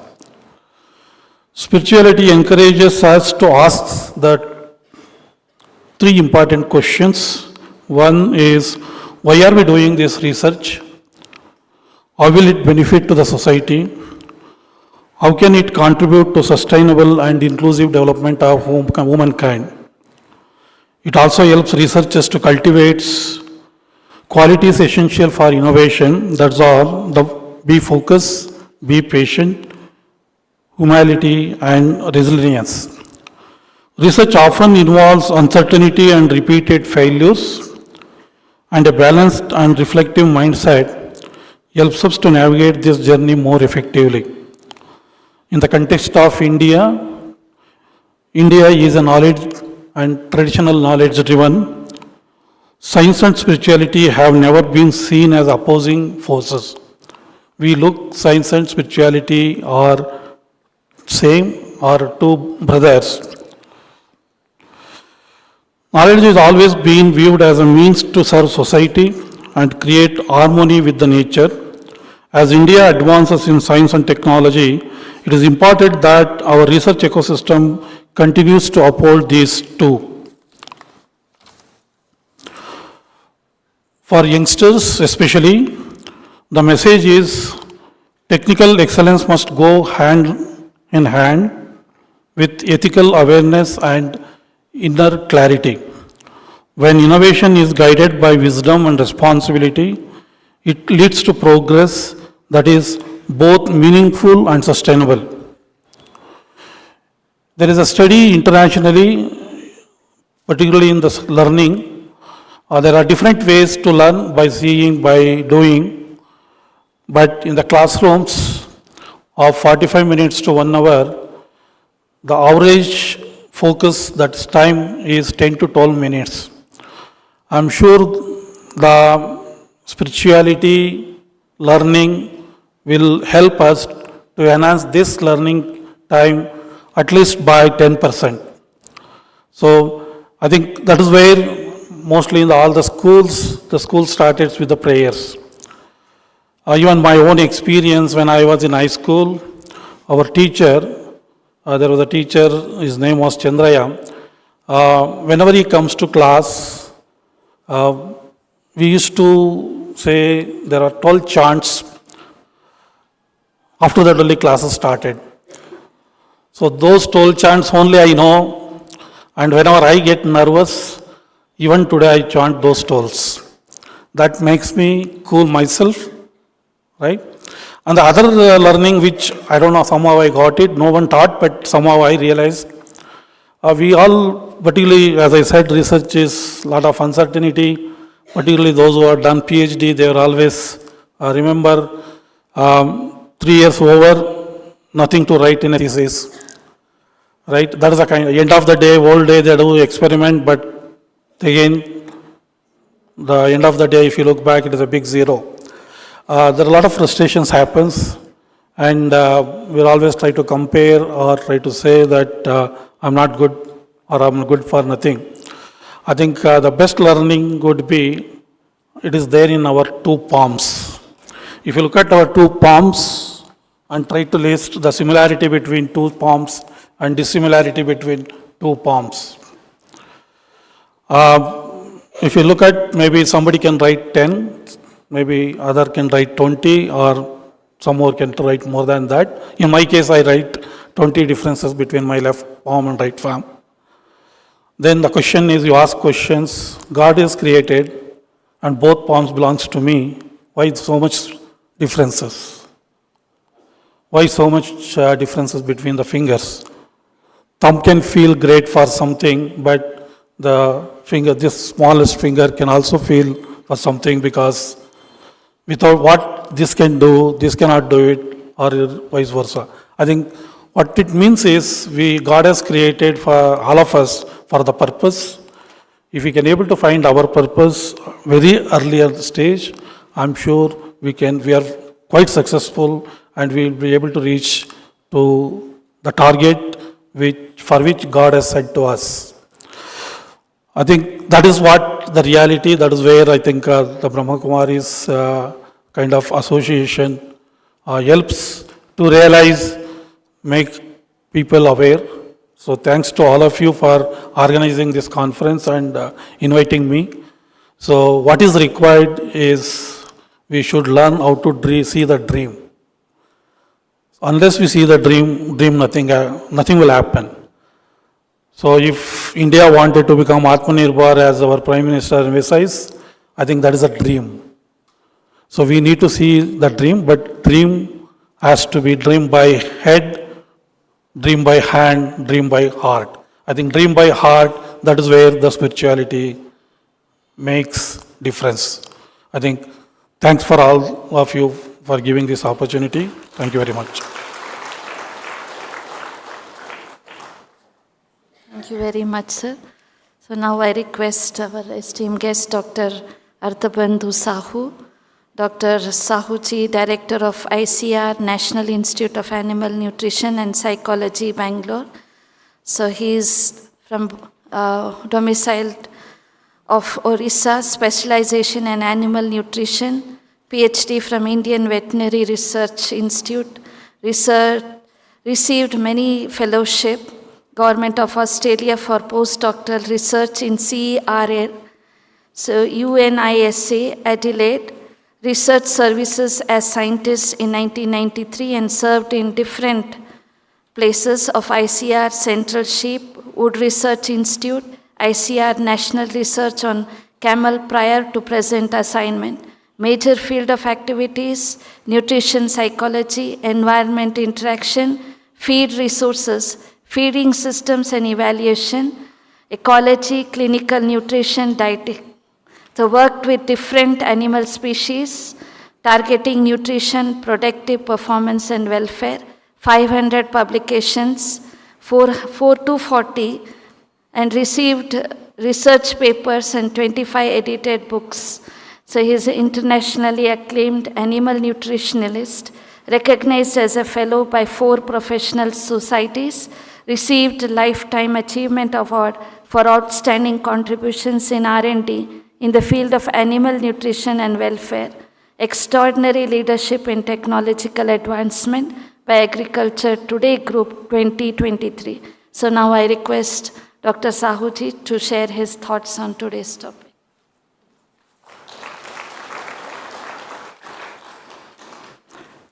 Thank you, Chaya Didi. Most respected dignitaries in the dais. I'm thankful to Ambika Didi and here Nalini Didi for inviting me for this occasion where we are discussing about spark, that is spirituality in science or science in spirituality, as already Dr. Sambhu Prasad has mentioned. And in that line, I think you must have listened from Dr. Susil about how actually what we are discussing today and how we can think of relating science with spirituality and adding these three components, three C's, that is consciousness, cognition, and compassionate. So on that line, I just start from my institute. This institute is National Institute of Animal Nutrition and Physiology. This is situated at Bangalore, Adugodi. And to start with, when we are mentioning physiology, then we have different stages of life. So you can make it 4 stages, thinking that yes, we are 100 years lifespan, then you can make it 4 stages. Or you can make it 12 Jyotirlingams by dividing all 8.5 like that, you can make it. To start with, so if you think of 4 stages of life, then can we relate it to 4 yugas? Satyayug, Tretayug, Dwaparayug, and Kaliyug. So on that line, when the first stage is for Satya, means we are looking at knowledge. So we are finding Satya. Then during Satya, this is how you are implementing those knowledge in our society. That is, during, you must be knowing, Ramarajya. Then during Dwapar, Sri Krishna, all his experience, he shared whatever knowledge, whatever the applications you did during the next part of life, that is in the form of a Gita. Then the next stage, Kali Yuga. So we are there as a guiding force so that we can again come back to Satya Yuga. So this is the way of life. We can make it in our life. Also, you can think of how these 4 yugas are related to in our part of life. So in that line, again, as I told, we can make 12 partitions of these hundreds. So 8 like that you can, if you go. So first 8 is the childhood, then the boyhood, then youth, marriage, your family, or you can say the others. Like that you can go on adding up. So it should not be exactly divided by all 8, but you can make it as per your this understanding of what the life is. Suppose somebody is living say 60 years, he can make it 5. It's not like that. So, but on an average, if we think why human being is created. So coming back again to my institutes, the animal nutrition and animal physiology, human being is also an animal. So when we are being produced by whom? By all the 3 devas we used to address, Brahma, Vishnu, and Mahesh. So on that line, if we think, correlate this consciousness, cognition and compassionate. So when you are creating something, we have an objective. So during consciousness, we know what we need to do. We should know. So that is consciousness. So accordingly, Brahma, he created with an objective. Then Vishnu, he managed the universe, that is with cognitions, because he is having knowledge, he tried to learn and he tried to implement all these things to manage. Then finally, the compassion, and you must be knowing how Shiv took vish for Amrit. Otherwise, Amrit would not have been there unless he took up, he engulfed that vish, or you can say poison. So that is, he is so compassionate of the universe, what is created, that he took that path to take the poison for looking at Amrit or looking at life. So in that line, as I told, again, the 3C, if you put 2C together, then it is O, or you can say globe or universe, or you can say a phantom, Sunya, zero, any form you just think of. So consciousness and compassion, you put together, we are making an earth or making a universe. But that universe needs to be bound by your consciousness and cognition, bound by compassionate. So that ring, another ring, that globe needs to be hanged with a ring. So the other C, it should link both. Then only it will fulfill the three objective of this. So you relate it to spirit, spiritualism in research. Spirit, where from it comes? Spirit. Spirit means Atma. So Atma, it is not visible. So when something is not visible, but it is existing, that is the knowledge what actually we acquire during the course of our life, and which we need to think of what is that spiritualism in research. I request all of you, in this way, you can go to the fourth wording what is there. Thoughts in the morning are the actions in the noon, and experience in the evening. This is the basics of karma. So thoughts in the morning, again the 3C you can think in this way. So whatever you are planning, you have an objective. So you wake up in the morning with a thought. Then you put into action with your cognition, with your knowledge, with your other things. Then in the evening, whatever the whole thing you obtain during the course of your whole day, then think in that in a compassionate way. Whether whatever we have done or whatever I have done in these periods, whether it is for the earth, for the well-being, for the welfare, for the good, or we can say for the goodness of the whole universe, or you can say Mother Earth. So in that line, then you come to the second one. Life is made of relations. Let us have harmony and love. So this is what compassionate is. So unless we have harmony feeling, a feeling of togetherness, a feeling of socialism, and with a love, we can think of how we can correlate these doings, whatever you are doing, into the practical way of life.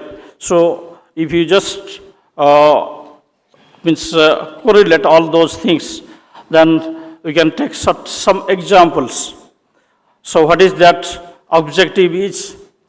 Let us take the example of, say, Duryodhan. So Duryodhana's objective is what? To get the throne. There is no compassion. There is no the other thing. So without compassion, getting the throne and ruling the throne, it leads to what you must be knowing. Then take the example of Karna. He is also a bigger and he is having all knowledge, everything. Even Lord Krishna praised Karna. But he is having one objective, that is to defeat Arjuna. Although he started with his a feeling of compassionate, that is for the community where he belongs, that is Sutputra. So for that community he started, but ultimately his objective was, when he gained knowledge, his objective was to defeat. I am the best warrior, I can defeat Arjuna. So the ego comes, that is the other things. So the knowledge, whatever he gained during that period of time, he could not utilize for the welfare of the earth. But on that line, you think of, say, Arjuna, when he listened to Krishna through Gita, then he could think of, yes, let us do our duty. That is what karma is. So if we do our duties with all these three parts, with a consciousness, cognition, and compassionate feeling, then definitely whatever we will do, that will have some benefit to the mankind. And what the Brahma Kumari is aiming at with this convention, with this program today. So when we are spiritualism research, I will just give another example. As I served in many animal science institutes, starting from Indian Veterinary Research Institute, where I worked in all species, you can say, then sheep and goat, then camel. I'll just give one example of camel.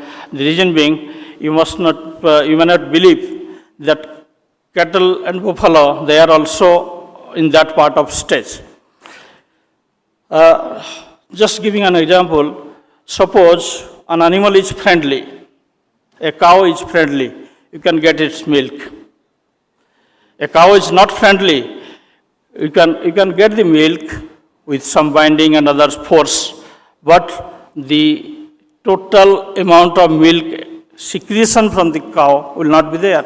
So relates it to Kamdhanu, Vasishtha Muni's ashram Kamdhanu. It feeds all because of that compassionate things, because it has a compassion that I need to feed whoever comes to me. So in that line, why I am giving the example camel, we studied that in our camel. The camel which are aggressive, because when we are domesticating, gradually they are getting used to our part of life. And we are also having the welfare aspects, the ethical aspects of animal. So the welfare and ethics in research, relates to spiritualism. So when we take care of the animals will also take care of you. The Kamdhanu take care of others. Kamdhanu take care of us. Similarly, the example that I am giving about camel, we studied that the letdown time of milk is fixed because it is controlled by hormones. The amount of milk what is to be given by the animal, that is also fixed. It is based on the genetic capacity. But if you cannot correlate both the team within the time period of that, then you cannot get enough milk. Again, to secrete that milk, animals has an emotion. So that animal emotion we need to understand. Then only you can get the desired amount of milk, whatever we want to get from the cow, buffalo, sheep, goat, even as I am giving the example of camel. So this is just to correlate the things. So in that line, just think of now the artificial intelligence applications. So the artificial intelligence applications nowadays, again, if you don't have the compassionate thinking, then artificial intelligence applications in science and development will be disastrous. And if you think of, if you having an ego with us, like say Karna or Duryodhan, then things will go disaster like what Trump is doing for the world. With this, thank you very much for patient listening. Thank you sir. तो हम सब जानते हैं कि जो हम कर्म करते हैं, कर्म की फ्रीक्वेंसी अलग है, संकल्पों की फ्रीक्वेंसी अलग है और साइलेंस की फ्रीक्वेंसी अलग है।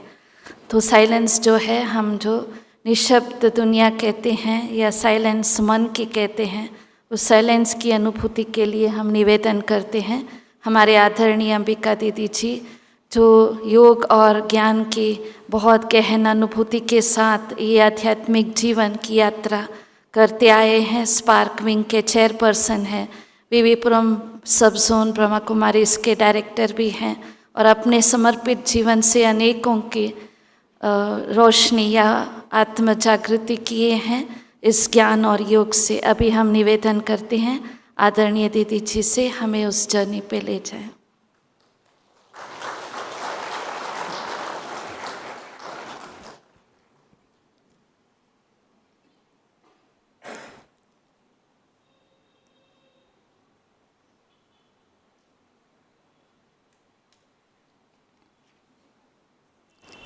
ओम शांति। आदरणीय हम सबके बहुत प्यारे ऊंचे मृत्युंजय भाई जी और आदरणीय मंच और आप सब भाई बहनों को मेरा नमन है। मेडिटेशन एक बहुत ऊंची शब्द है, उसकी ऊंची प्राप्तियां हैं, क्योंकि आज की जो दुनिया है, जो भी आप अगर एक सेकंड के लिए भी दुनिया की हालतों को अपने मन पटल पर लाएंगे तो आपको लगेगा सारी मानवता कितना दुखी, अशांत, आतंक में, भय में जी रहे हैं। उसमें अनसर्टिनिटी बहुत भयानक भूत है जो सबके दिलों को खाए जा रहे हैं। ऐसे सिचुएशन में दुनिया में राज्य सत्ता, धर्म सत्ता, विज्ञान की सत्ता बहुत सारी प्रयास कर रहे हैं, रिजल्ट भी आ रहे हैं। पॉजिटिव साइड में देखो, उनका प्रयास बहुत बड़ा गिफ्ट है हमारे सोसाइटी को। लेकिन ये सब होते हुए भी इतनी सारी हिंसा, इतना सारा मानवता की गिरावट क्यों है? ये गंभीरता से सोचने की ज़रूरत है। We are very fast towards the crisis.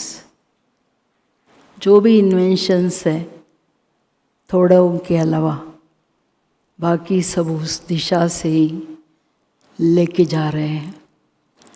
तो ब्रह्मा कुमारी ईश्वरी विश्वविद्यालय में मेडिटेशन बहुत सरल तरीके से सिखाया जाता है। Meditation is nothing but researching my own true eternal identity of my own self। क्यों रिसर्च की सर्च चीज़ है, लेकिन पुनः उसको ढूंढो। क्यों ढूंढे? क्योंकि शरीर के अंदर आत्मा अपन को भूल गई, खो गई। अभी हम समझते हैं we are all human beings, लेकिन ह्यूमन बीइंग में दो शब्द है, human and the being. I am the light being within, ये हम भूल गए। उसको पुनः खोज करके हम अपने कॉन्शियसनेस को, अपने ऊपर एकाग्रित करें, ताकि हमारी जो शक्तियाँ हैं, जो ओरिजिनल एटर्नल वैल्यूज़ हैं, क्वालिटीज़ हैं, हम पुनः ला सकें। आत्मा अति सूक्ष्म ज्योतिर्बिंदु, it is a light being, a spark of light, radiating light and might. Meditation के अभ्यास को हम 3 लेवल में लेके जाते हैं। पहले हम अपने अंदर की दुनिया में हम अपने आप को समझ करके अनुभव करते हैं। We stabilize the mind on our own self. I am the point of light, a peaceful being. फिर नेक्स्ट में अपनी वैल्यूज़, सुख, शांति, प्रेम, पवित्रता, शक्ति, आनंद, ये सारा मेरा निजी गुण है। उन गुणों को लाने के लिए हमारा विशेष एफर्ट, पुरुषार्थ चलता। फिर शक्तियों को जागृत करने का। फिर the second part of the meditation is flying towards the origin of my own self. I am light being, metaphysical being, but from where I did come. ये दुनिया तो 5 तत्वों का है, फिजिकल है, लेकिन मैं फिजिकल नहीं। तो the land beyond the space, the world beyond the space, the silence world, that is my origin. तो बुद्धि जितना उस ऑरिजिन में एकाग्रित करेंगे, उतना we can multiply the energy, we can stabilise the mind, consciousness will be in one point. जब सारा मेडिटेशन प्रोसेस के बाद हमारा तीसरा स्टेप है, जो हमने भरा वो दुनिया के आगे हम अपने कार्य क्षेत्र में बांटे। दैट्स योगा कर्म का कुशलता लाती है, चित्त और वृत्ति का निग्रह करती है, ये हमें पता है। संबंधों में, कार्य क्षेत्र में ये बहुत ज़रूरी है। तो इसलिए meditation, my request is at least 1 minute for 1 hour, you just withdraw the consciousness, come to a point, I am the light being, just silence the mind. That is centralizing the consciousness again and again near hypothalamus and pituitary. That will balance the whole system, because of which you will have a tremendous energy, because you slows down the thoughts. So आइए हम सभी कुछ minutes के लिए हम उसका अनुभव करें। जो भी बैठे हैं, निवेदन है आप सभी बैक स्ट्रेट होके बैठे।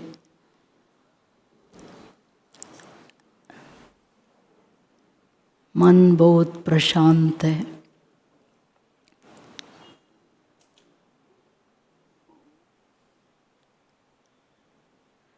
मैं मन बुद्धि में अपना ही निजी स्वरूप, मैं बिंदु लाइट हूँ, मैं माइट हूँ, radiating the light and might. धीरे धीरे संकल्पों को शांत करते हुए cut down the speed of thoughts. Try to visualize your own self. I am the light being.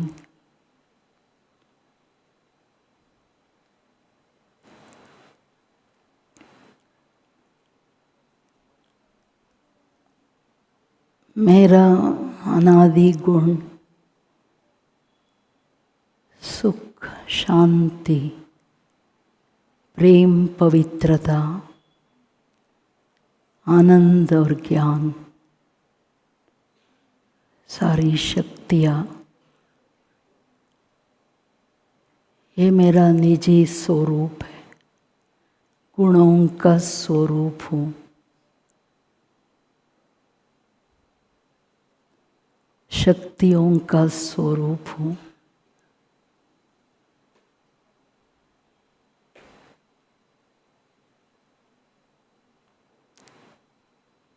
धीरे धीरे उस शांति को, निस्वार्थ प्रेम भाव, करुणा का भाव जागृत करे।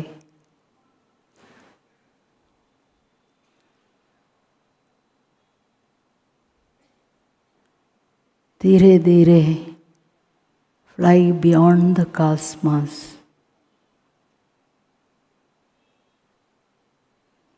the land of silence,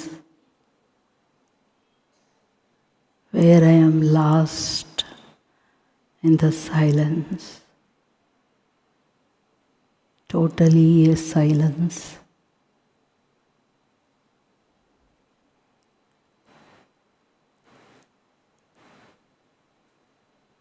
और स्लो डाउन करें, अपने स्वरूप पर एकाग्रित हो। Realize करे I am the metaphysical being, the light being, Son of God.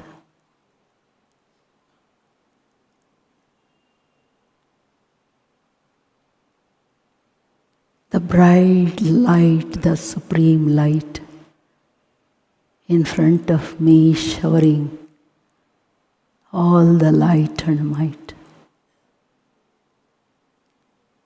I am absorbing the whole light and might.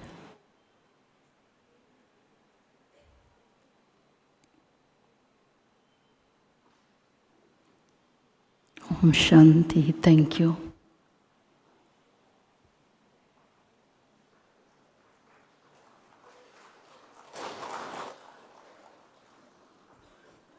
Thank you sister. तो साइलेंस की फ्रीक्वेंसी में हम रहते तो जितना हम इसका प्रयोग करेंगे उतना हमें लाभ मिलेगा। तो अभी हम निवेदन करते हैं श्रीकांत भाई जी से, जो नेशनल कोऑर्डिनेटर स्पार्क विंग है, 30 साल से अधिक अपने समर्पित जीवन से स्पार्क विंग की सेवाएं दे रहे हैं, ज्ञान सरोवर माउंट आबू में स्थित हैं। तो श्रीकांत भाई जी अनेक ऐसे सेमिनार कॉन्फ्रेंस में अंबिका दीदी जी के गाइडेंस से, पहले रमेश भाई जी के गाइडेंस से ऑर्गेनाइज करते आए हैं और सुचारू रूप से करते आए। ज्ञान योग के प्रयोग में भी वो आगे बहुत प्रयोग किए हैं। उनसे निवेदन करते हैं कि वो ग्रीटिंग्स दे और धन्यवाद भी अर्पण करें।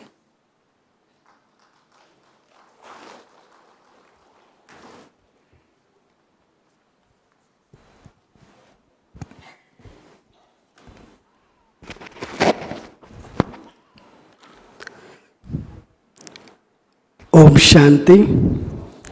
Good afternoon. लंबे समय से आप बड़े धैर्य के साथ सुन रहे हैं। हमारे कुछ भाई बहन ऐसे हैं जिनकी ये विषय नहीं, लेकिन आप सभी सुन रहे हैं ध्यान से। तो सबसे पहले आज हम सभी ब्रह्मा कुमारी की जिस प्रांगण में बैठे हैं, हम इसको कहते हैं परमात्मा का घर। तो आप सभी परमात्मा के बच्चे, उनकी इनविटेशन से आप आए हैं। तो सबसे पहले आज की सुंदर कॉन्फ्रेंस के ऑर्गेनाइज करने के लिए जिनकी प्रेरणा से हुआ है, परम प्यारे परमपिता परमात्मा और उनकी साकार माध्यम ब्रह्मा बाबा का हम दिल से धन्यवाद करते हैं।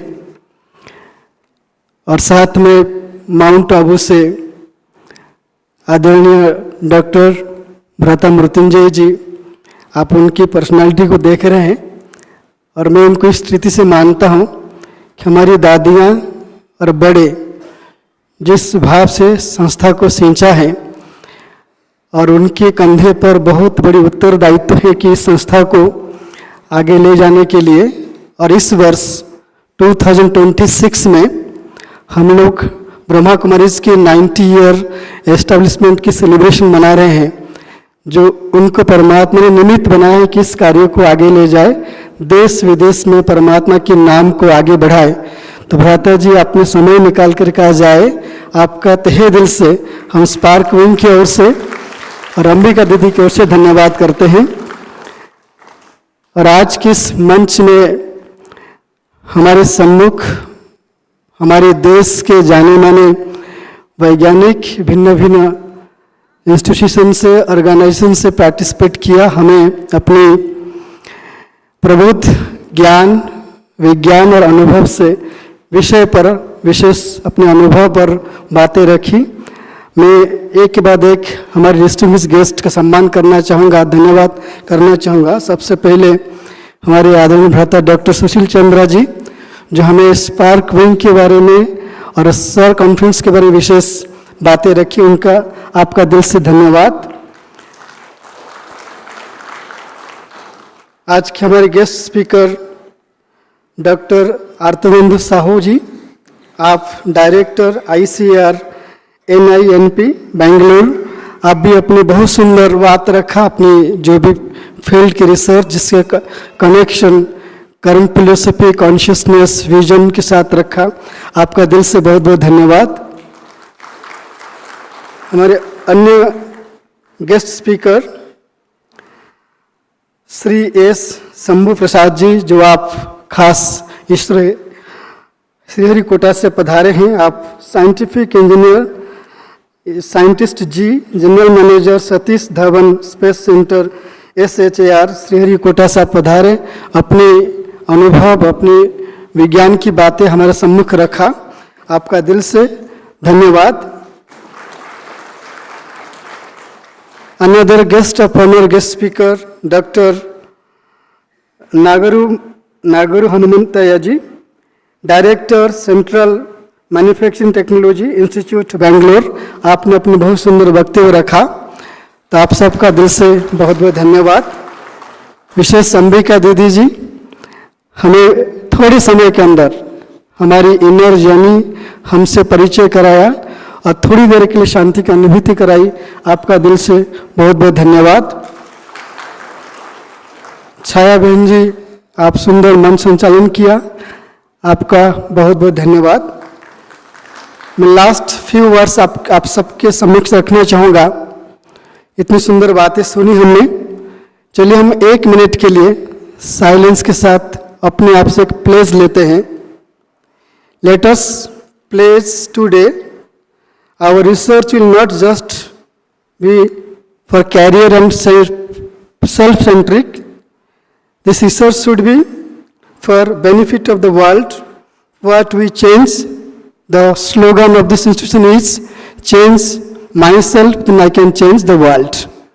For 1 minute we can keep silence, then we'll wind up this session, then there will be another session. So thank you so much. Just 1 minute silence.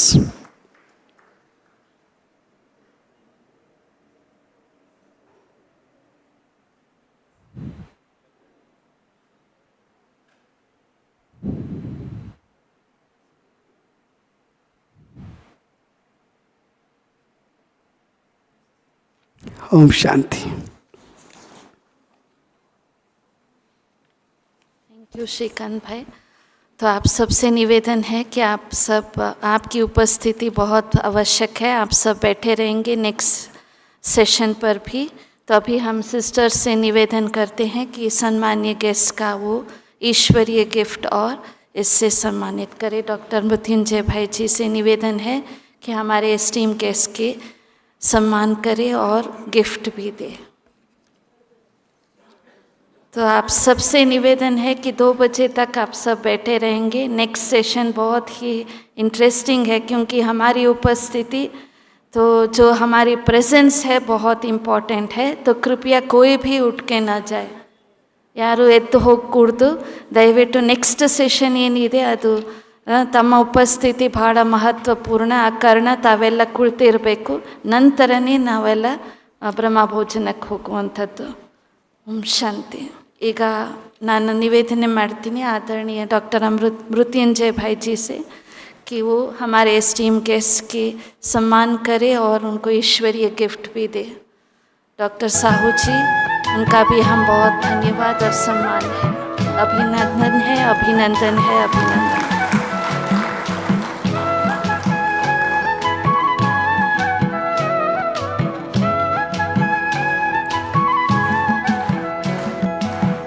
Sisters थोड़ा साइड में होंगे तो फोटो लेंगे।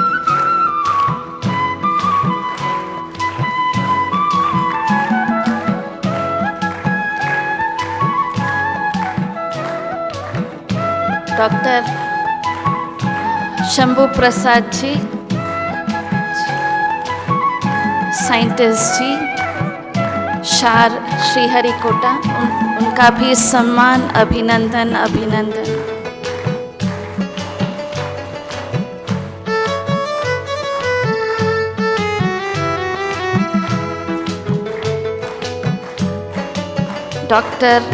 श्री डॉक्टर नागहनमय जी, उनका भी सम्मान, अभिनंदन, अभिनंदन और अभिनंदन।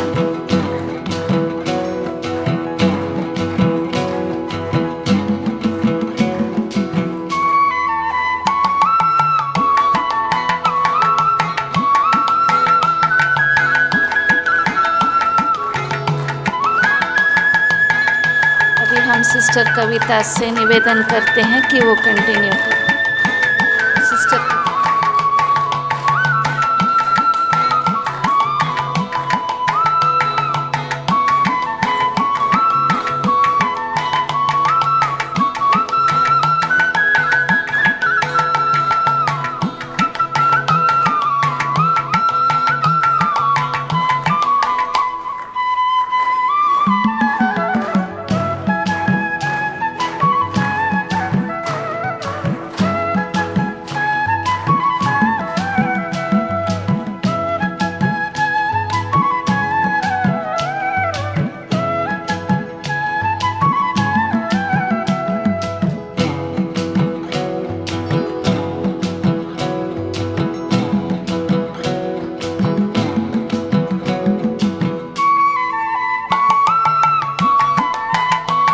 requesting the esteemed guests to please take the seat down.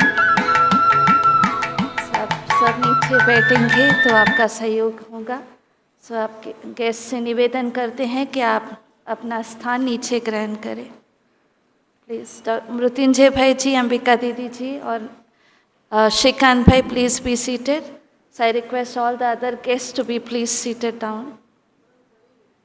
Dr. Bindu Kuti ji, please take your seat here on this dais.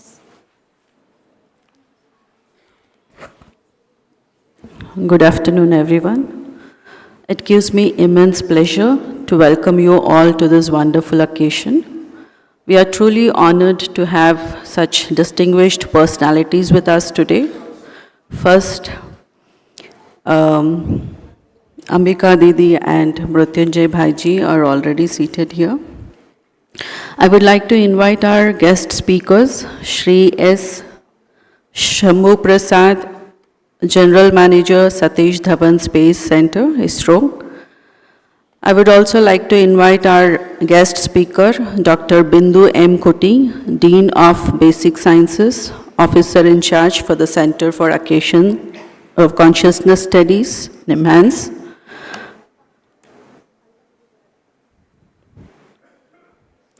I now invite our guest speaker, Shri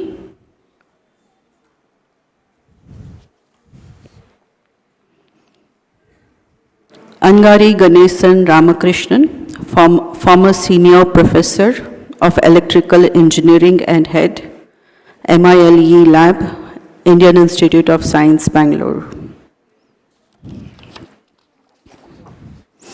I would also like to invite Shri Dr. Ashutosh Simhaji, Professor, Jyoti Institute of Technology, Bangalore.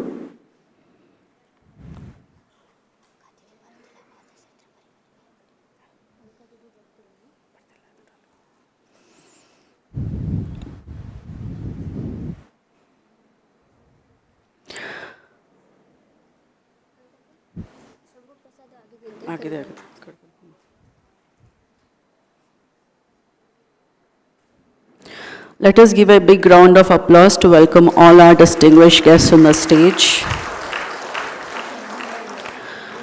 Guests are a reflection of God's blessings in any gathering. With great joy, let us welcome our esteemed guests. I now request our BK sisters to kindly come forward and greet them with a badge and bouquet.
With great respect, I invite our keynote speaker, Rajyogini B.K. Ambika Didi ji, to deliver the keynote address.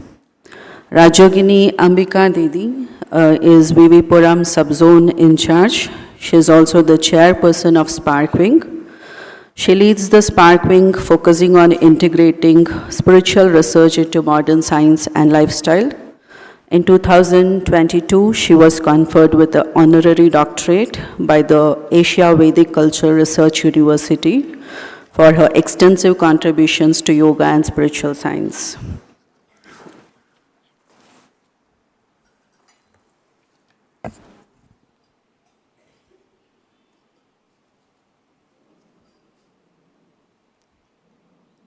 Om Shanti.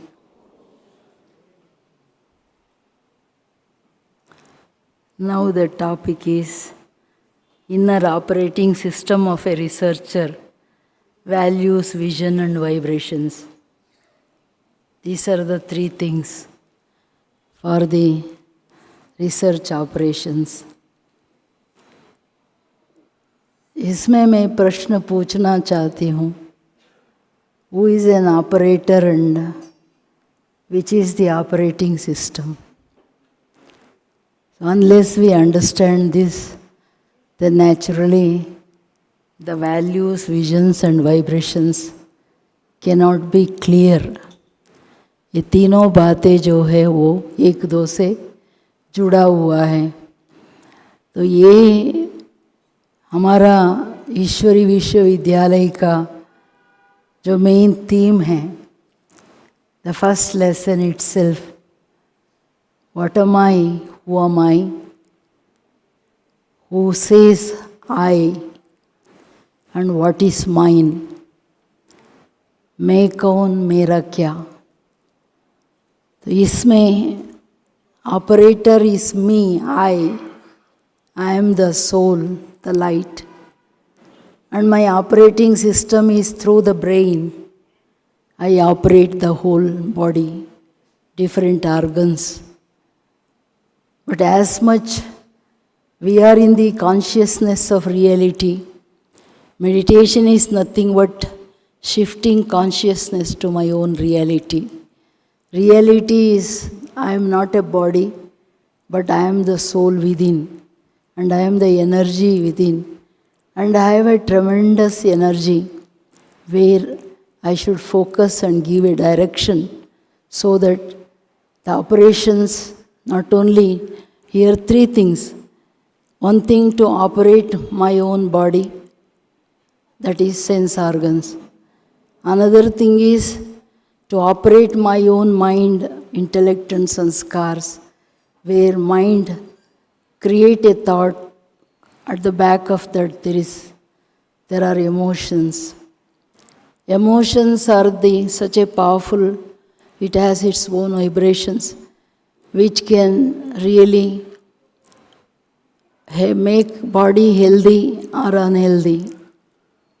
Nowadays, because of stress, as they can't operate the five senses or mind and intellect, they are with many kind of mental diseases also, which leads to physical diseases. So only the operation system should be understood very clearly. So now I, the soul, is operating my own system. Then as much I become efficient in handling my own system, operating my own senses, and especially the mind and intellect and sanskara, then naturally mind is the biggest culprit where it wanders here and there. Even intellect also wanders at the back of relationship with many types of wants and desires. So to come back with all these things, realizing the reality, one eternal truth of life is, now the rat race is going on at the back of money. But why the rat race in all the areas? Because they don't know. We came alone and we go back alone without taking a single pin. That is the reality of life. That doesn't mean that you have to renounce everything. That means that you be a master, you be an operator only, but you are not under the operation. That mastery over my own self, which brings the values. Values and vision are both important things. As in meditation you heard that I am the total bunch of values, my eternal values are there. These values definitely gives me a clarity, the vision, what I should do, what I should not do. This reality of values, reality of the true vision about my own self gives such a clarity and the decision about my own doings in the organization or in the at home, workplace or home. Wherever, whatever you are handling, your handling will be a perfect handling because the focused mind, the clarity of thought and intellect that gives you, that makes you to do everything in a right way. You can't do anything wrong if to that level when we elevate consciousness. So only when the values are applied, see, spirituality is not just spirituality for theory to hear. Spirituality is that applied science of spirituality. When spirituality comes to application in life, each and every step of ours, when I have the vision within, what am I? That attention is there. Naturally, I overcome body consciousness and the egos connected with that.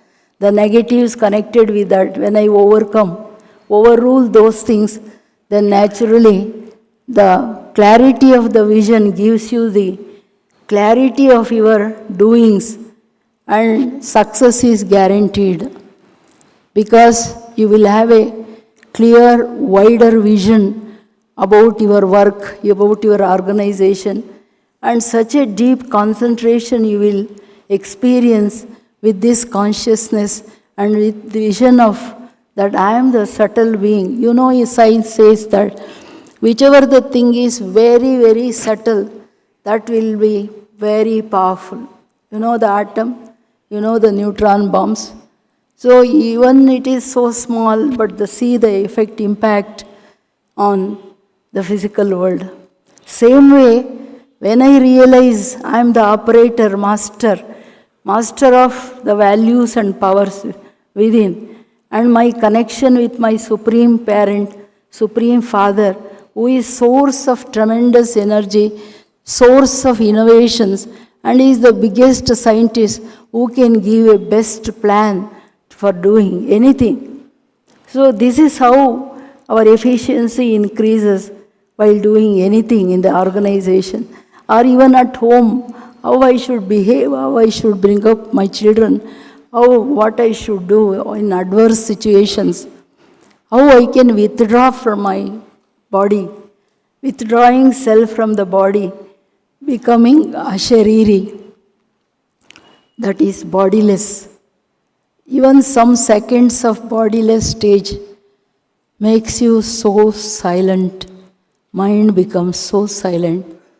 You will have the clarity of a next moment, what I should do. So the success is guaranteed. So only as much the vision within on self, as I am the metaphysical energy, light and might, and I am always radiating light and might, the powerful vibrations of the values and compassion and the peace and the clarity. And as much these things are being vibrated by you, you are standing, talking, walking, eating, doing anything, definitely you can do. And you can come out with all the grand success in your doings. And professionally, you can really lead to heights because of the tremendous energy and the clarity. And in adverse situations, it is 1 second you can take the right and accurate decisions in time, so that you will not take any wrong decisions, so that work will be spoiled. So see, this is how the meditation and the spiritual knowledge about the operator and the operation, and further my own research on myself, going deep in my own self, I come out with many siddhis also. I come out with many other tremendous powers also, and with the values, and those things will be permanent. And such people who knows to operate themselves, then they will not be with many addictions or no diversions. Saying so, I end it. Om Shanti.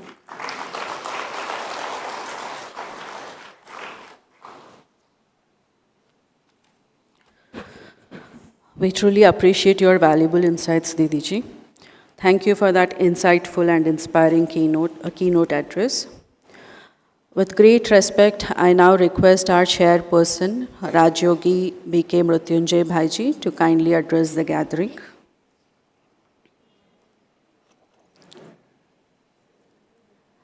Mrutyunjay Bhaiji is Additional Secretary General of Brahma Kumaris. He is a senior Rajyogi and prominent leader. He currently serves as Additional Secretary General and is widely recognized for his leadership in spiritual education and administration.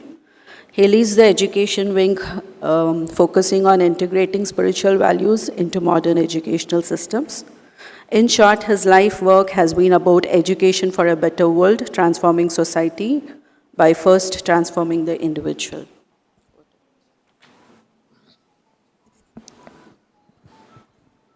मैं आनंद में बैठा था,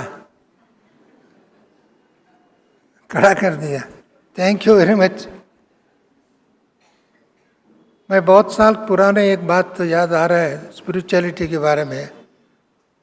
बसवेश्वर बसवಣ್ಣ एक बात कहा था, मैं कन्नड़ा में बोलेंगे, थोड़ा बात में हिंदी में बोलेंगे. ಕಳಬೇಡ ಕೊಲಬೇಡ ಹುಸಿಯ ನುಡಿಯಲು ಬೇಡ, ಇದರಳಿಯಲು ಬೇಡ, ಇದೇ ಅಂತರಂಗ ಶುದ್ಧಿ, ಇದೇ ಬಹಿರಂಗ ಶುದ್ಧಿ, ಇದೇ ಆಧ್ಯಾತ್ಮಿಕತೆ. ಈ ಮಾತನ್ನು ಯಾಕೆ ಹೇಳಕ್ಕೆ ಬಯಸ್ತಿದ್ದೀನಿ ಅಂತ ಹೇಳಿದ್ರೆ, ಆಧ್ಯಾತ್ಮಿಕತೆ ಅನ್ನೋದು ಇವತ್ತು ಕಳಬೇಕು, ಕೊಲಬೇಕು, ಹುಸಿಯ ನುಡಿಯಬೇಕು, ಇದರಳಿಯಬೇಕು, ಇದೇ ನಮ್ಮ ವಿಧಿ, ಇದೇ ನಮ್ಮ ಜೀವನ, ಇದೇ ನಮ್ಮ ಲಕ್ಷ್ಯ ಅನ್ನುವಂಥ ಮಟ್ಟಕ್ಕೆ ಬಂದಿದೆ. आज के समय का दुनिया की तरफ हम देखें, नज़र डाल करके, कितने युद्ध हो रहे हैं, कितनी हिंसा हो रहे है, कितनी भ्रष्टाचार हो रहे हैं, कितना ये सब हो रहे हैं. इसका मतलब ये है हम आध्यात्मिक से दूर हो चुके, स्पिरिचुअलिटी से दूर हो चुके, अपने आप से दूर हो चुके, अपने मनुष्यत्व से दूर हो चुके, अपनी लक्ष्य से दूर हो चुके. इसके लिए हिंसा का तांडव नृत्य हो रहा है. भरतनाट्य नहीं, हिंसा का नृत्य हो रहा है. ऐसी समय पर कौन इस दुनिया को बचाएगा? कौन साइंटिस्ट बचाएगा, संत बचाएगा, नेता बचाएगा, योगी बचाएगा? कौन बचाएगा? ऐसे समय पर स्वयं परमपिता परमात्मा इस धरती पर इस समय में आकर के हम मनुष्य आत्माओं को शिक्षा दे रहे हैं. जागो मानव, तू जागो, अपने आप को पहचानो, अपने बाप को भी पहचानो, अपने कर्म को भी पहचानो, अपने धर्म को भी पहचानो, अपने घर को भी पहचानो, अपने भविष्य को भी पहचानो. इस पहचानने के लिए आध्यात्मिक शिक्षा की आवश्यकता है. ये शिक्षा ऑर्डिनरी शिक्षा नहीं है. ये शिक्षा मनुष्य को महामानव बनाने के, देव मानव बनाने के लिए, पूज्य मानव बनाने के लिए, ऐसे व्यक्तित्व को बनाएंगे जिसके जीवन में सदा खुशी रहे, उसको देखते उसके चलते फिरते देवता के रूप में चले. ऐसी शक्ति को अनुभव कराने के शिक्षा देते हैं. वही राजाओं का राजा बनाने वाले राजयोग है. राजाओं का राजा बनाना, देवत्व का अनुभव करना, इसके लिए वो राजा बनाएंगे, राजयोग सीखेंगे. मनुष्य की जो बुद्धि भ्रष्ट, मन भ्रष्ट, संस्कार भ्रष्ट, संबंधों में विपरीत व्यत्यास है, डिफरेंसेस है, इन सब को समाप्त होकर के उनके अंदर एक दैवी गुणों का शक्ति बढ़ेगा, ज्ञान का शक्ति बढ़ेगा और सदाचार का संस्कार बढ़ेगा। ऐसे संस्कार को भरने के लिए जो कार्य जो हो रहे हैं वो ईश्वरीय विश्वविद्यालय के माध्यम से हो रहे हैं। हम सब भी इस समय में भाग्यशाली आत्मा है, इस बात को पहचान रहे हैं। और कुछ लोग तो जो न पहचानते हैं उनका हालत क्या हो रहा है आपको मालूम है। हमारे पिताश्री प्रजापिता ब्रह्मा बाबा को ये ज्ञान प्राप्त हुआ तब बाबा ने कहा था ये जो समझा वो तभी हीरो बनेगा, जो नहीं समझेगा मट्टी में मिल जाएगा। अभी तो दो ही रास्ता है दुनिया में, नहीं तो हीरो बनो नहीं तो मट्टी में मिल जाओ। ये समय आ चुकी है, ऐसे समय। इसके लिए हम सब अपने जीवन में कुछ भी करो, 2 minute daily at least some minutes इसको स्पेंड करके राजयोग का अभ्यास करें।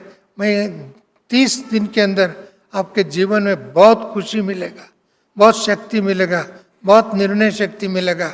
नहीं तो ये confused conflict and war violence की दुनिया में मनुष्य के बुद्धि को स्थिर रखना बड़ी संभव नहीं है।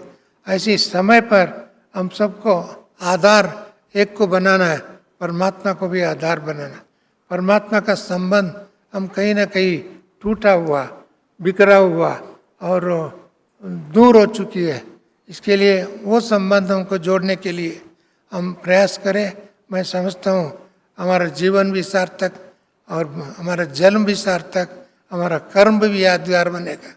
ऐसे बनाने वालों को मैं प्रणाम करता हूँ, वाणी को विराम करता हूँ। ओम शांति कहता हूँ।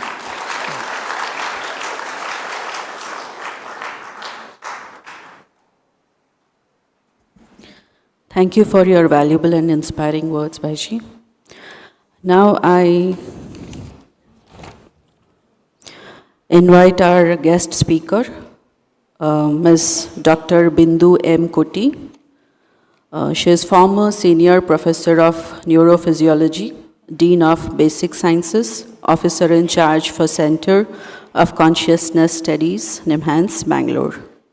She has 30 years of teaching and research in neurophysiology at NIMHANS. Major research contributions: neuroscience of meditation and consciousness, cognition, sleep and dreams. Established the Center for Consciousness Studies at NIMHANS in 2020 with a mission to build a platform for understanding multidisciplinary research in the domains of science, humanities, and culture pertaining to consciousness by integrating Indian physiological wisdom with neuroscience. Over to you.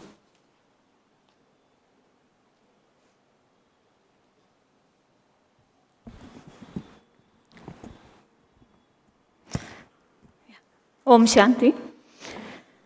Respected dignitaries on the dais, friends, co-speakers, and brothers and sisters of this organization.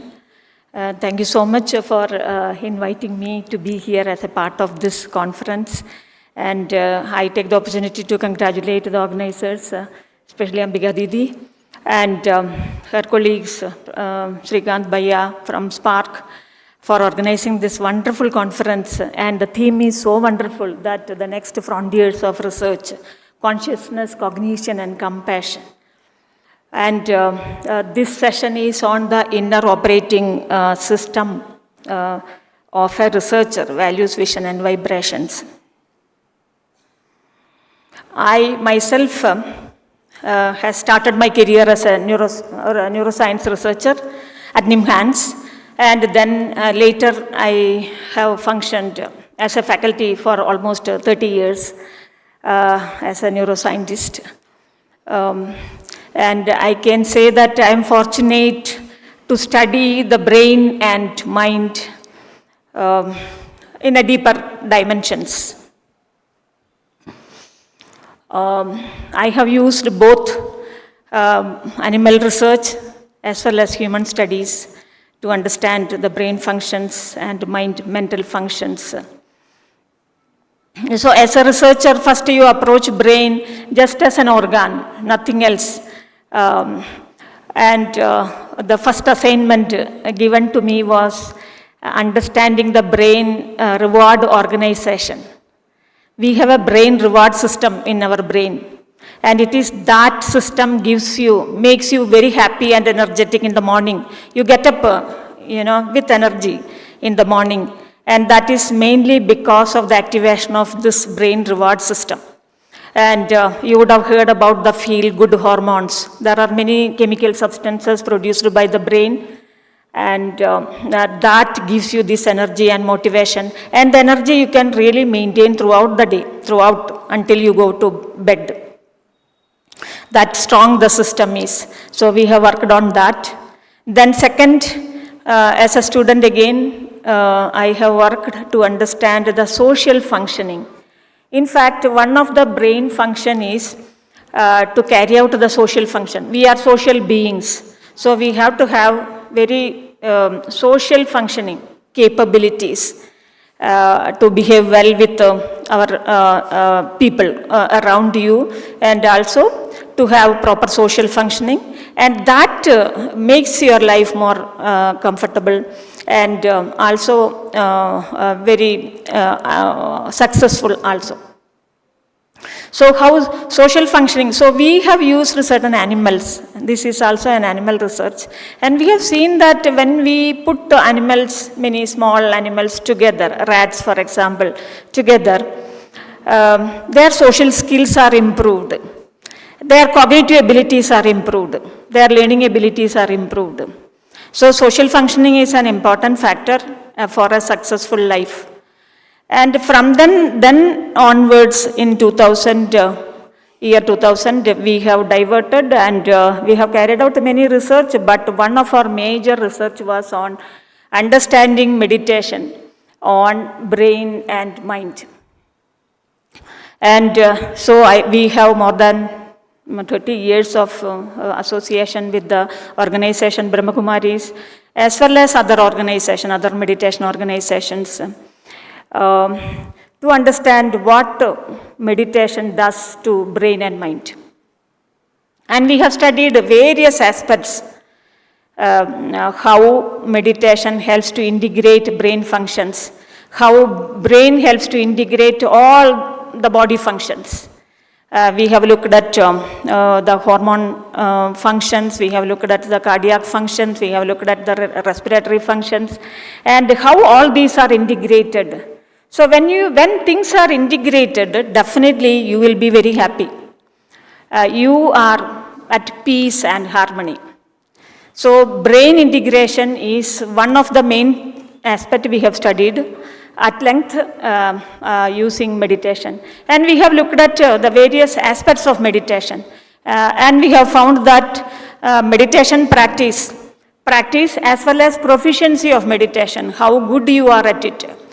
Proficiency of meditation, how important it is to influence your brain, mind, and your life's outlook. So that was a major thing we have studied. And we found that meditation definitely enhances cognitive abilities, higher cognitive abilities. So I just wanted to inform you here that, so brain and mind, we being a social being, we need to use, our brain is mainly a cognitive brain and a emotional brain. We only use these two faculties to survive. We don't have to use various other faculties, to evolve as a higher human, or evolve to another level of human life. So with a basic cognition and emotion, we can survive.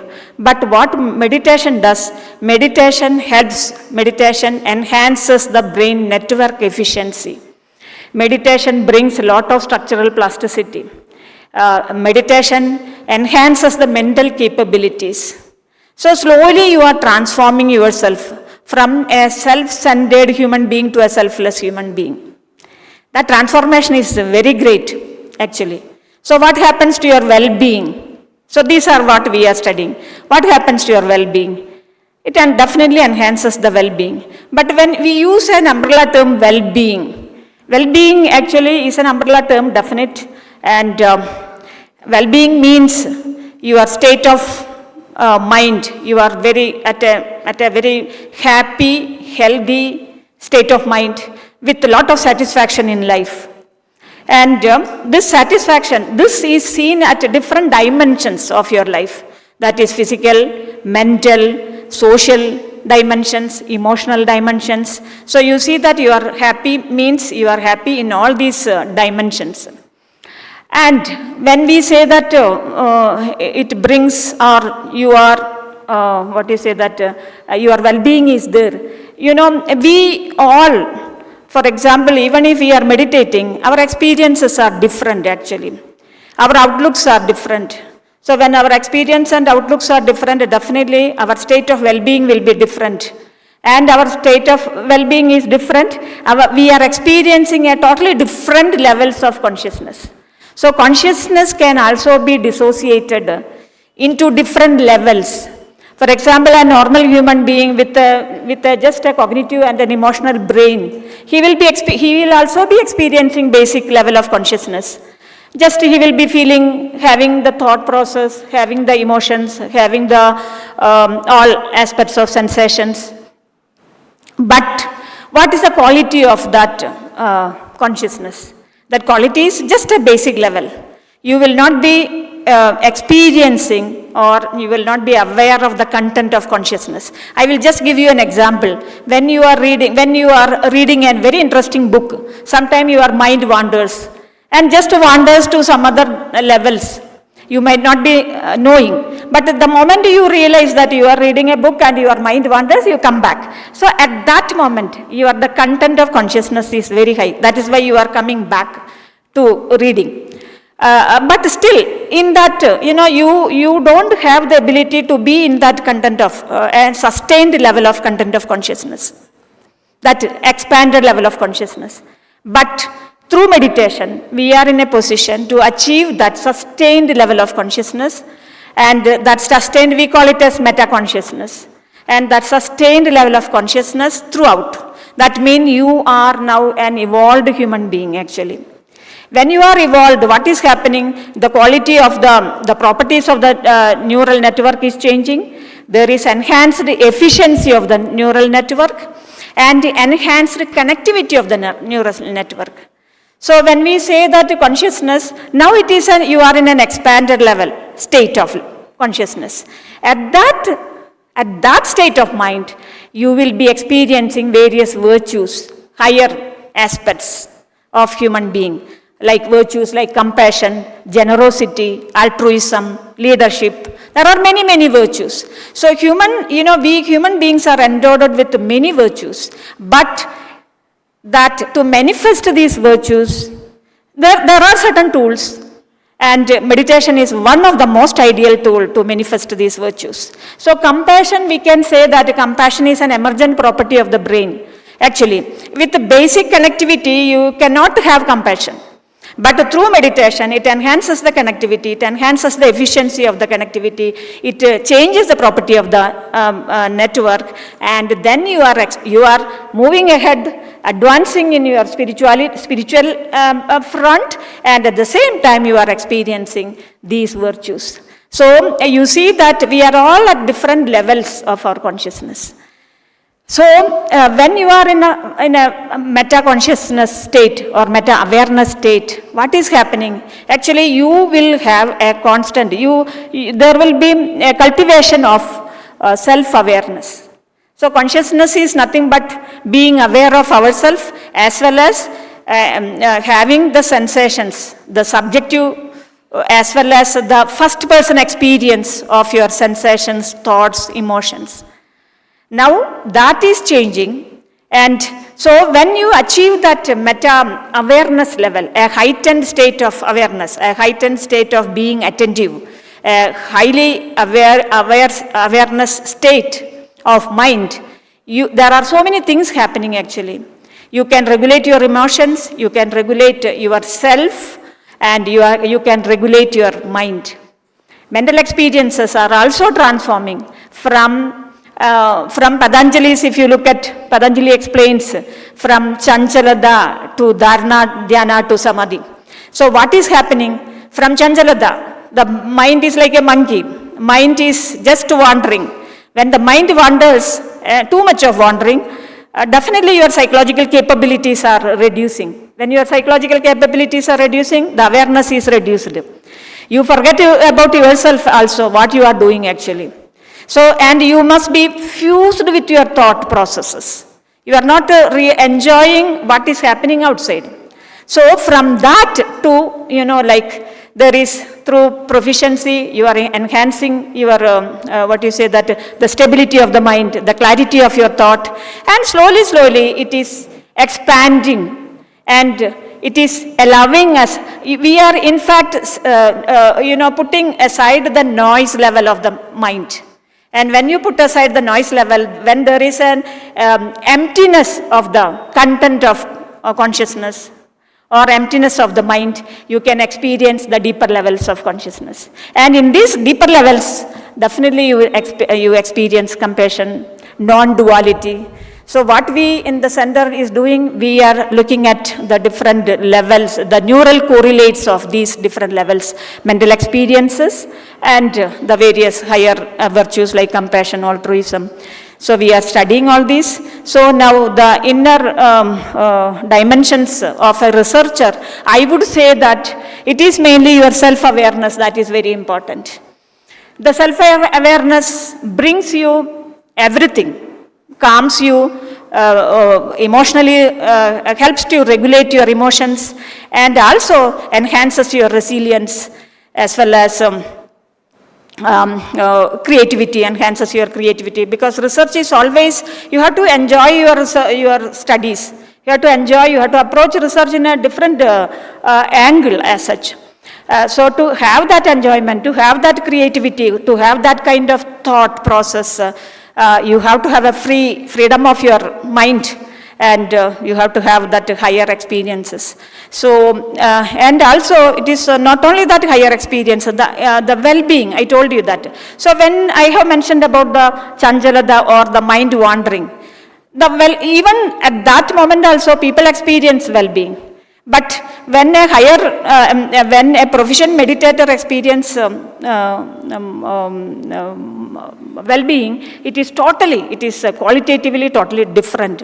For example, one test I can tell you, if you just examine yourself, you think that how passionate you are, whether how you are perturbed, are you perturbed with thoughts, are you perturbed with people's approach, do you have negative emotions like fear, anger, anxiety? If all these are there, that means your well-being is not complete. It is an unwholesome well-being or an incomplete well-being. Yeah, one more. Whereas when you, through meditation, you can achieve wholesome well-being. Wholesome well-being means you become dispassionate and you don't have much suffering. You may be compassionate, that is different, but you don't have suffering. And also, you will not have these negative emotions.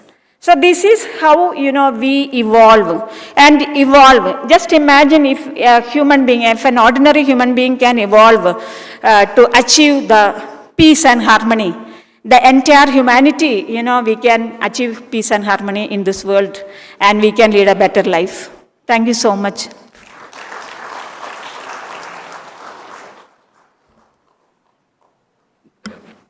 Thank you for sharing your insightful and motivating words. ಇನ್ನು ಸ್ವಲ್ಪ ಸಮಯದಲ್ಲೇ program ಮುಗಿಯೋದಿದೆ, so ಅದಕ್ಕೆ ದಯವಿಟ್ಟು ಎಲ್ಲರೂ ಕುತ್ಕೊಂಡಿರಬೇಕು ಅಂತ ವಿನಂತಿ ಮಾಡ್ಕೊಳ್ತೀನಿ. कृपया सभी बैठे रहे, थोड़े समय में ये सेशन पूरा होने वाला है. I now invite our guest speaker, Shri Dr. Angarai Ganesan Ramakrishnan, former senior professor of electrical engineering and head MILE lab, Indian Institute of Science, Bangalore. Ramakrishnan AG is an adjunct faculty at the Department of Heritage Science and Technology at IIT Hyderabad and the organizational development consultant of IIT Dharwad. Earlier, he retired as a professor of electrical engineering and Center for Neuroscience, Indian Institute of Science, Bangalore. He obtained his MTech and PhD from IIT Madras. He graduated 22 PhDs, 16 MTech by research, and guided over 100 MTech projects at IISc. He is also a senior breathwork therapist certified by Sadgamaya Foundation, Bengaluru. He heals psychiatric patients by giving breathwork sessions to them. His YouTube videos have 50,000 plus views so far and have 530 plus subscribers. Over to you, sir.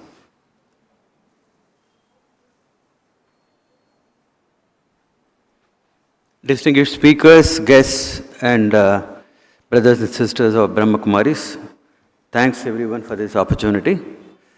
So the title they said is Inner Operating System of a Researcher. So I would use a simple word for that, context of a researcher for the research that they are doing. So whatever we are doing, I call it content, and what drives you to do that, your ultimate purpose behind is the context. That is what I assume that they mean, that inner operating system.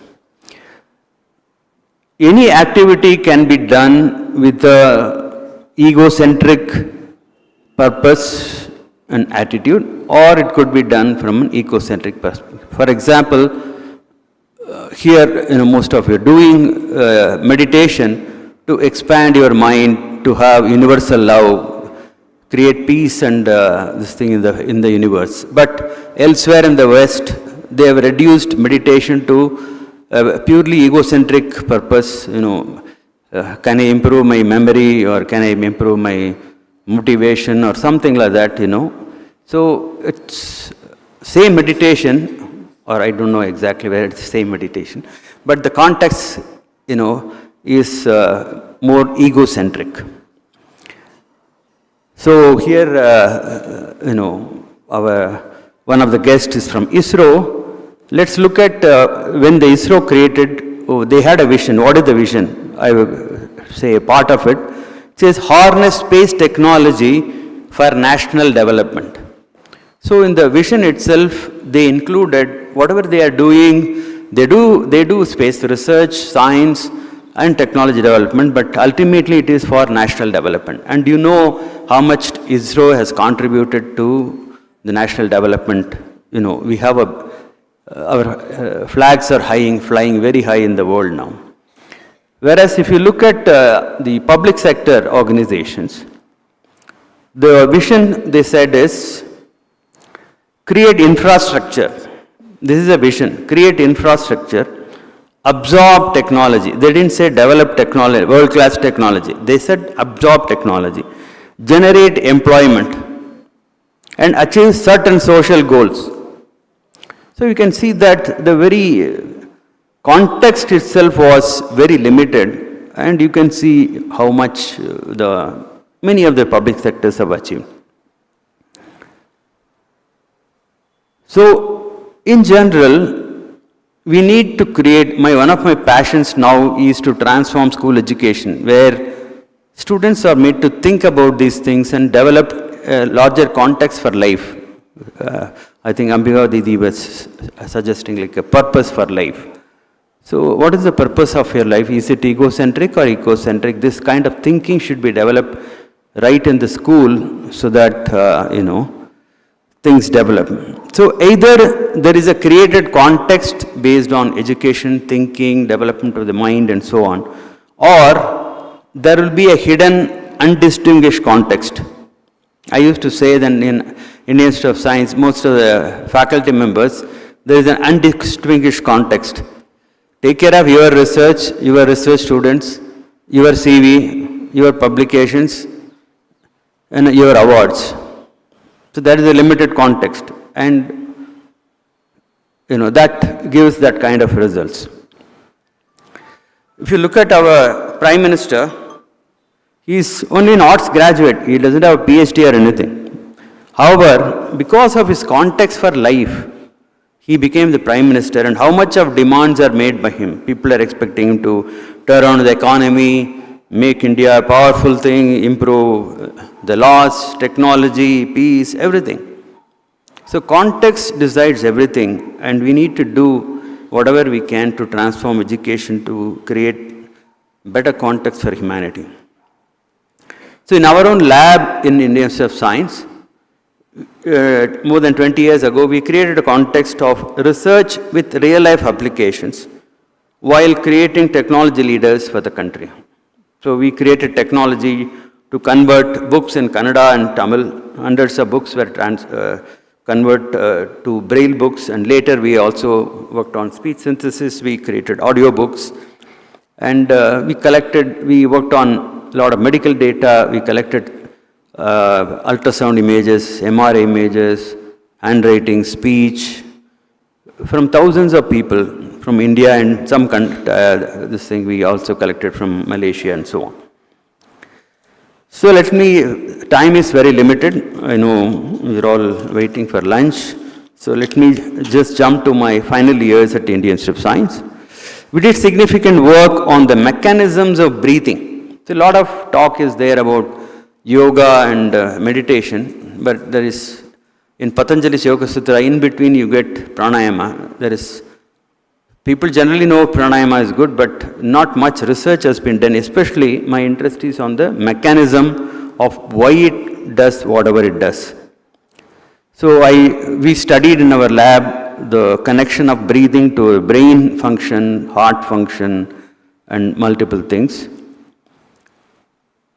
So in the introduction, you might have listened, after my retirement, I do two different things. One is I am a breathwork therapist. I work with psychiatric patients, and we have a particular breathing called 5-element breathwork, where they do intense, what we call conscious connected breathing with one of the 5 elements, Panchabhutas, and it's extremely effective in healing psychiatric patients.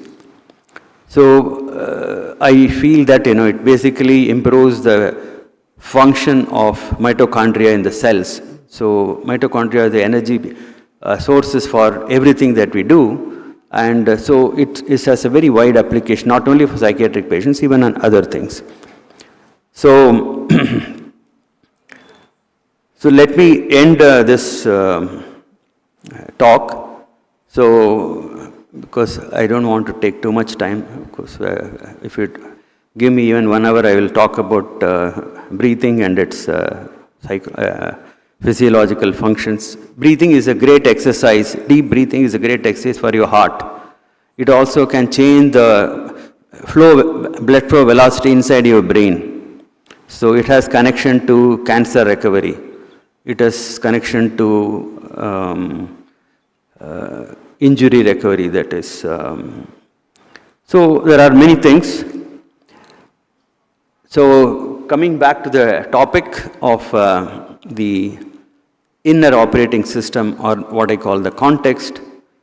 So I am very passionate about transforming school and college education, mainly starting with school education, to create extraordinarily committed individuals with a large context for life, who will create a better society for the world. And if any of you have interest in this, or you have people who can make changes in the laws of, mainly with respect to school education, please contact me. I will be more than thankful. Thank you so much.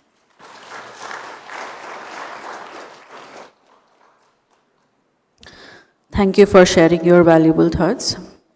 I now would like to request our guest of honor speaker, Shri Ashutosh Simhaji. He is Head of Flight Dynamics and Control, Cadet Defense Systems, Bangalore. He completed his doctoral degree from the Indian Institute of Science in 2018 in the field of geometric control theory. Subsequently, he worked as a postdoctoral researcher in the Institute of Cybernetics on nonlinear systems and control, and later at TU Delft on IoT systems and robotics. He now works as a consultant for UAV defense systems and a professor in computer science at Jyoti Institute of Technology, Bangalore, as well as an adjunct faculty at the National Institute of Advanced Studies, Bangalore. Apart from his scientific research, he is also deeply rooted in Vedic studies and serves as senior member at Vedanta Bharati.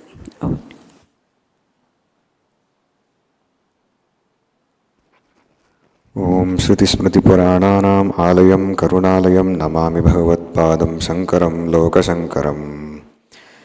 My gratitude to Ambika Didi ji for inviting me to this very wonderful conference, and my pranams to all the distinguished guests and to all the brothers and sisters of the Brahma Kumari organization.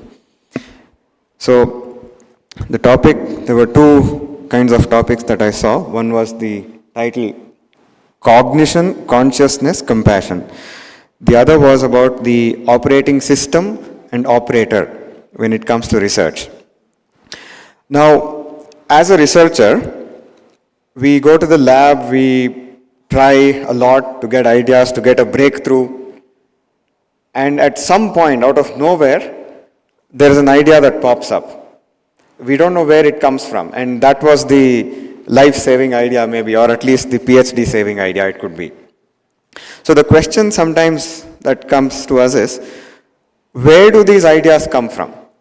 You know, like we've all heard for researchers, you know, like Ramanujam, for example, he would say that, I didn't think of the idea came to me from his goddess, from Saraswati. Now, how can we understand this? To say that certain ideas come from God. How do we understand this in the scientific context? For that, I wanted to share a little bit about a text that I'm working on. This is a text called Laghu Vakya Vritti by Bhagavan Shankaracharya. What is said there is, it gives an example. There is a shloka, it says, Muktabhiravritam Sutram Muktayor Madhya Ikshate, meaning there is a string. And on the string you have several pearls that are strung, one after another, one pearl after another. Now, in between two of these pearls, you can see the string very, very clearly. That is the example. Now, where is this example applied is, Tatha vritti vikalpayoho chit madhye spashta vikalpayoho. Meaning, the string is like consciousness, pure consciousness, our real Swarupa, Paramatma. And what are the pearls? Each pearl is one thought, then one thought, then one thought.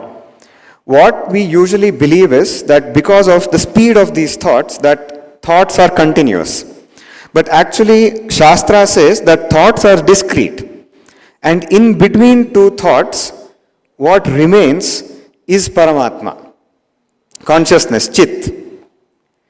So where do these ideas come from? Or where does every thought come from? It comes from that substratum of consciousness. And that is what we are seeking. Now, why is this very important? So this interval between two thoughts, this is also what's called Sandhi. And that is the topic of my current research.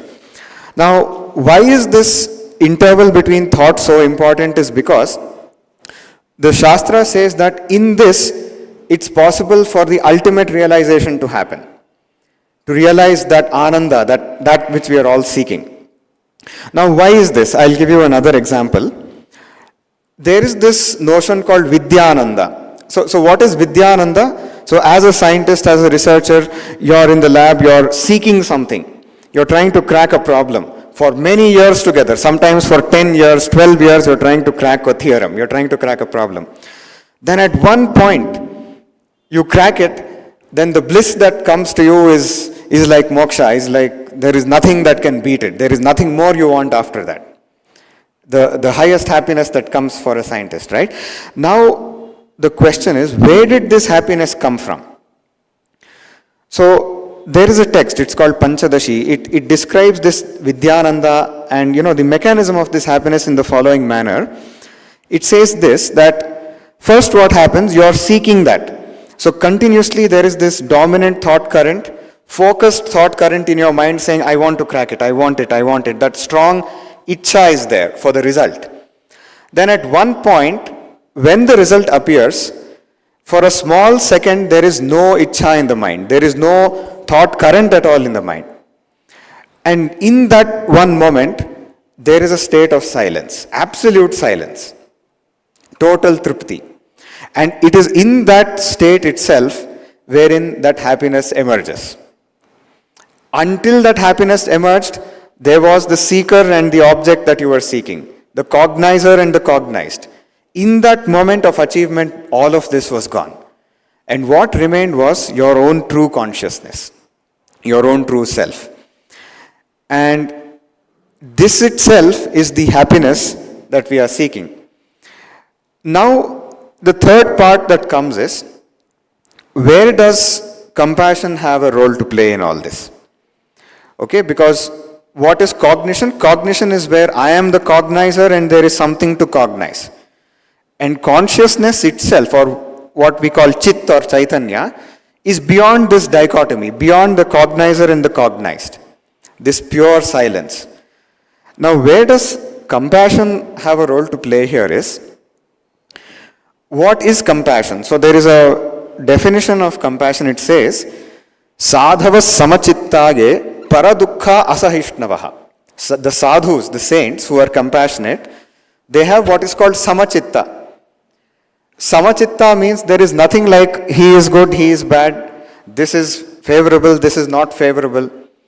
There is a sense of equanimity, one. And the next thing is, paradukha asahishnavaha, meaning somebody else's dukkha, he feels as though it is his own. Now what does this mean is, for such a person who is truly compassionate, there is no distinction between me and another person. Now this Shastra example explains in the following example. Now here you have space. Okay, space is infinite. There is no distinctions in space. But here we say the space inside this room, the space outside this room. Now if I suddenly create a pot here, I say pot space. Then if I move the pot, I say the pot space is moving. But actually space is not moving at all. And there is no such thing called pot space. Similarly, there is no such thing as me, you, and different consciousnesses, different identities. These are all created, illusory. But what is true is that there is only one universal, one connected consciousness. So what is true compassion is realizing that that consciousness within me, just like that space within that pot, is exactly the same consciousness within each and every single being. And this, when we are able to reach this state of consciousness, which is infinite, which is expansive, which is what true compassion is about, then we can actually go to that state of silence, that state which yogis pursue for years together, sometimes for lifetimes together, and that state in which realization can occur. So this was my 2 cents of what I wanted to share today. And I want to end this with a certain algorithm. How do we actually get there?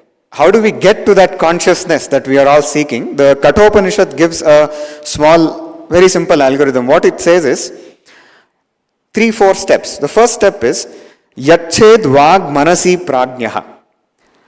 Right now, our consciousness is always external. It is operating through the senses. We want to speak, we want to say something. There is a chocolate, we want to go and eat it through the Jnanendriyas.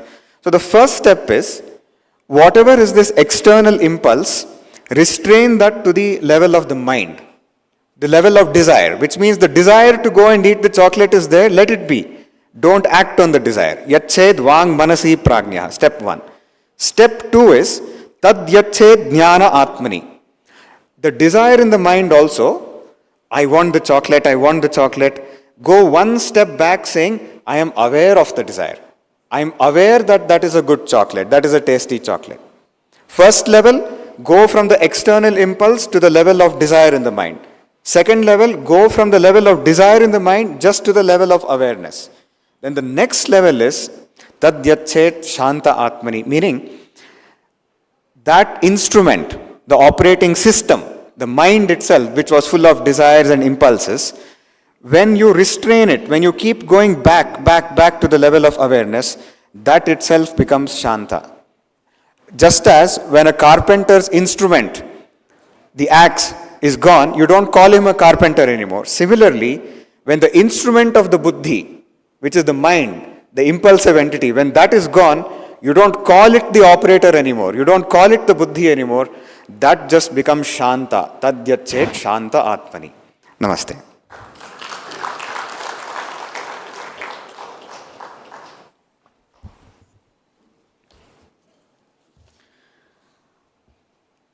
Thank you for sharing your valuable thoughts. I now invite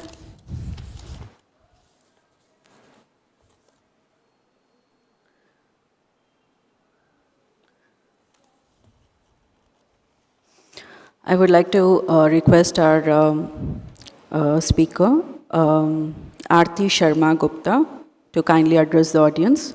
She is a globally respected business leader, impact strategist, and motivational speaker with over 2 decades of experience across international trade, education, technology, industrial automation, digital transformation, and industry. Her work includes the implementation of national health information systems in Kenya, Afghanistan, Zimbabwe, and across cross-border ventures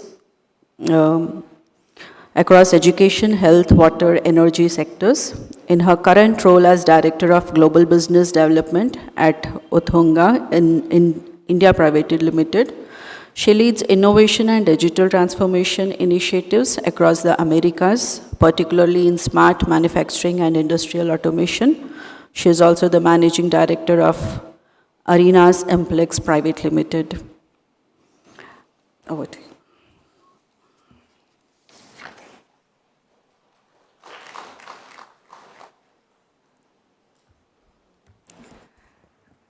Respectable dignitaries, and the honorable guests over here, my dear brothers and sisters, Om Shanti to all of you. I know we have been hearing all the wisdom speeches from all the dignitaries and our guests, honorable guests, and everyone. And it's also, I see that, I think it's a lunchtime and most of them are moving around. So I will not take much long. And I feel divine and I feel happy. And thank you for welcoming me to be part of this. Being with our honorable Mrityunjay Bhai brother over here, gracing this whole things. Now, what I would like to just say is, of course, my life also has been not very easy, but being part of here, being with, Raj Yoga, meditations and all those things, life has become very different because we all try to see the happiness, the peace and clarity outside. And what Raj Yoga meditation teaches us, it's just take out some time from your busy schedule, just a little time, and reflect. Sit down and reflect yourself. You will definitely see the peace, the clarity, and the happiness within you yourself. So we all need to just take out some time on a day-to-day life. That's what is more important.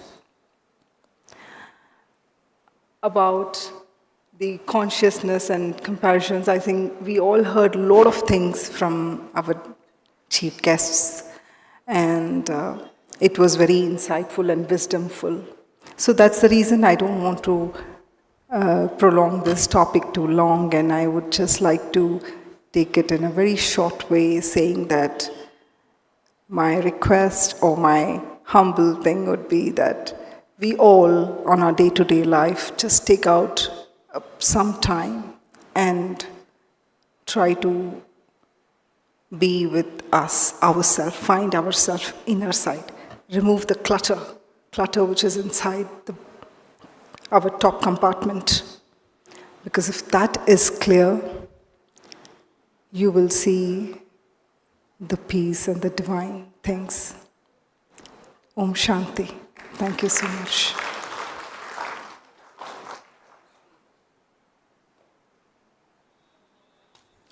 Thank you for sharing your valuable thoughts. To conclude this wonderful event, may I now invite BK Rakesh Bhai to deliver the oath of thanks.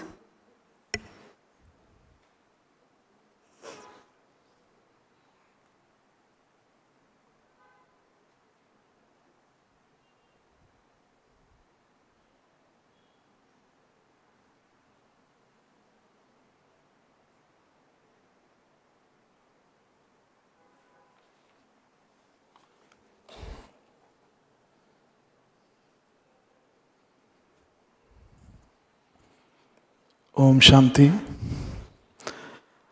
आज का ये सुंदर conference, ये सभा अभी समाप्ति की ओर है और मुझे विशेष यहाँ पर हम सभी डिस्टिंग्विश्ड गेस्ट का आभार प्रदर्शन के लिए यहाँ बुलाया गया है।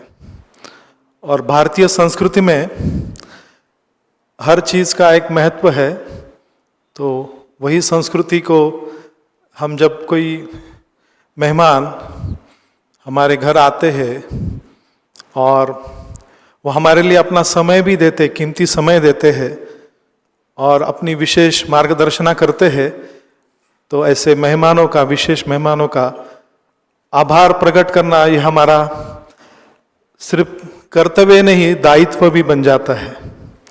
तो इसी उपलक्ष्य में मैं विशेष रूप से परमपिता परमात्मा, जो इस सृष्टि के नियंता है, और जैसे भाई जी ने बताया, मृत्युंजय भाई जी ने, कि वो सुप्रीम साइंटिस्ट है, तो ऐसे सुप्रीम साइंटिस्ट का मैं पहले विशेष रूप से आभार प्रदर्शन करता हूँ कि जिनकी प्रेरणा से ये सारा विश्व चल रहा है, और विशेष रूप से ब्रह्मा कुमारी ईश्वरीय विश्वविद्यालय और उसकी जितने भी विंग्स है, उसकी प्रेरणा स्रोत कहो परमपिता परमात्मा शिव ही है, और विशेष रूप से उनका हम तहे दिल से आभार प्रकट करते हैं जिन्होंने हमें ये ऐसा सुंदर मौका दिया। साथ साथ मैं आदरणीय मृत्युंजय भाई जी का भी विशेष आभार प्रदर्शन करता हूँ।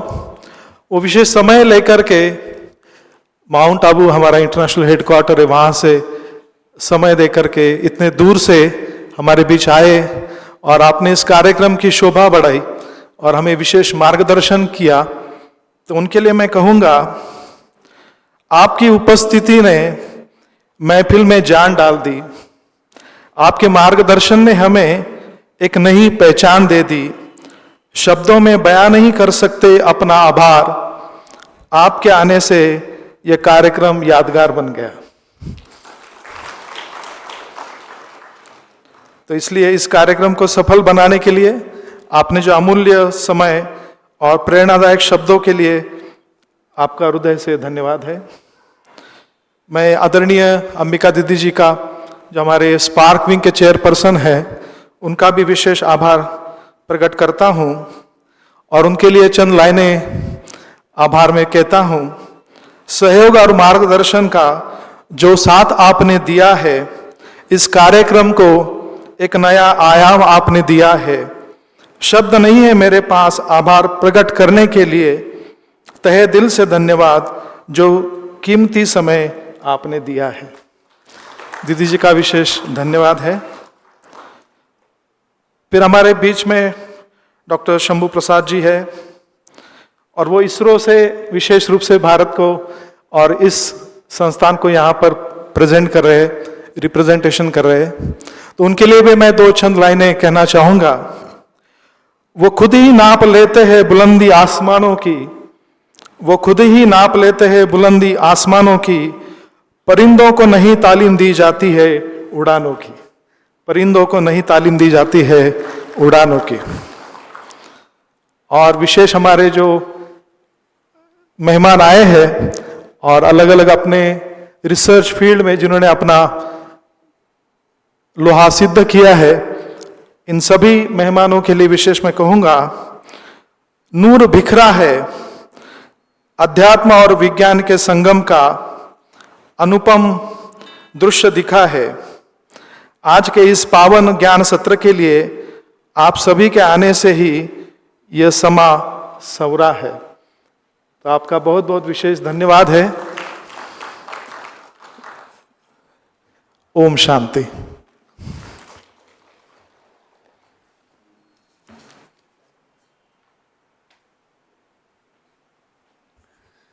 Thank you, Rakesh Bhaiji, for the wonderful vote of thanks and for summarizing today's event so gracefully.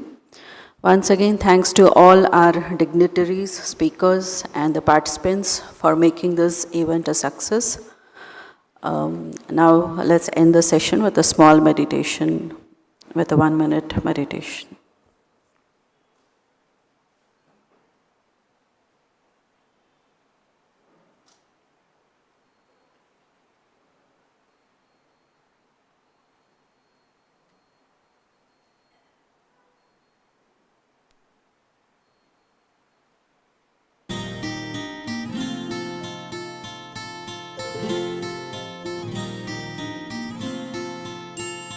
मेरे परम पिता परमात्मा, मेरे परम पिता परमात्मा, सदाशिव निराकार। परम पिता परमात्मा, सदाशिव निराकार।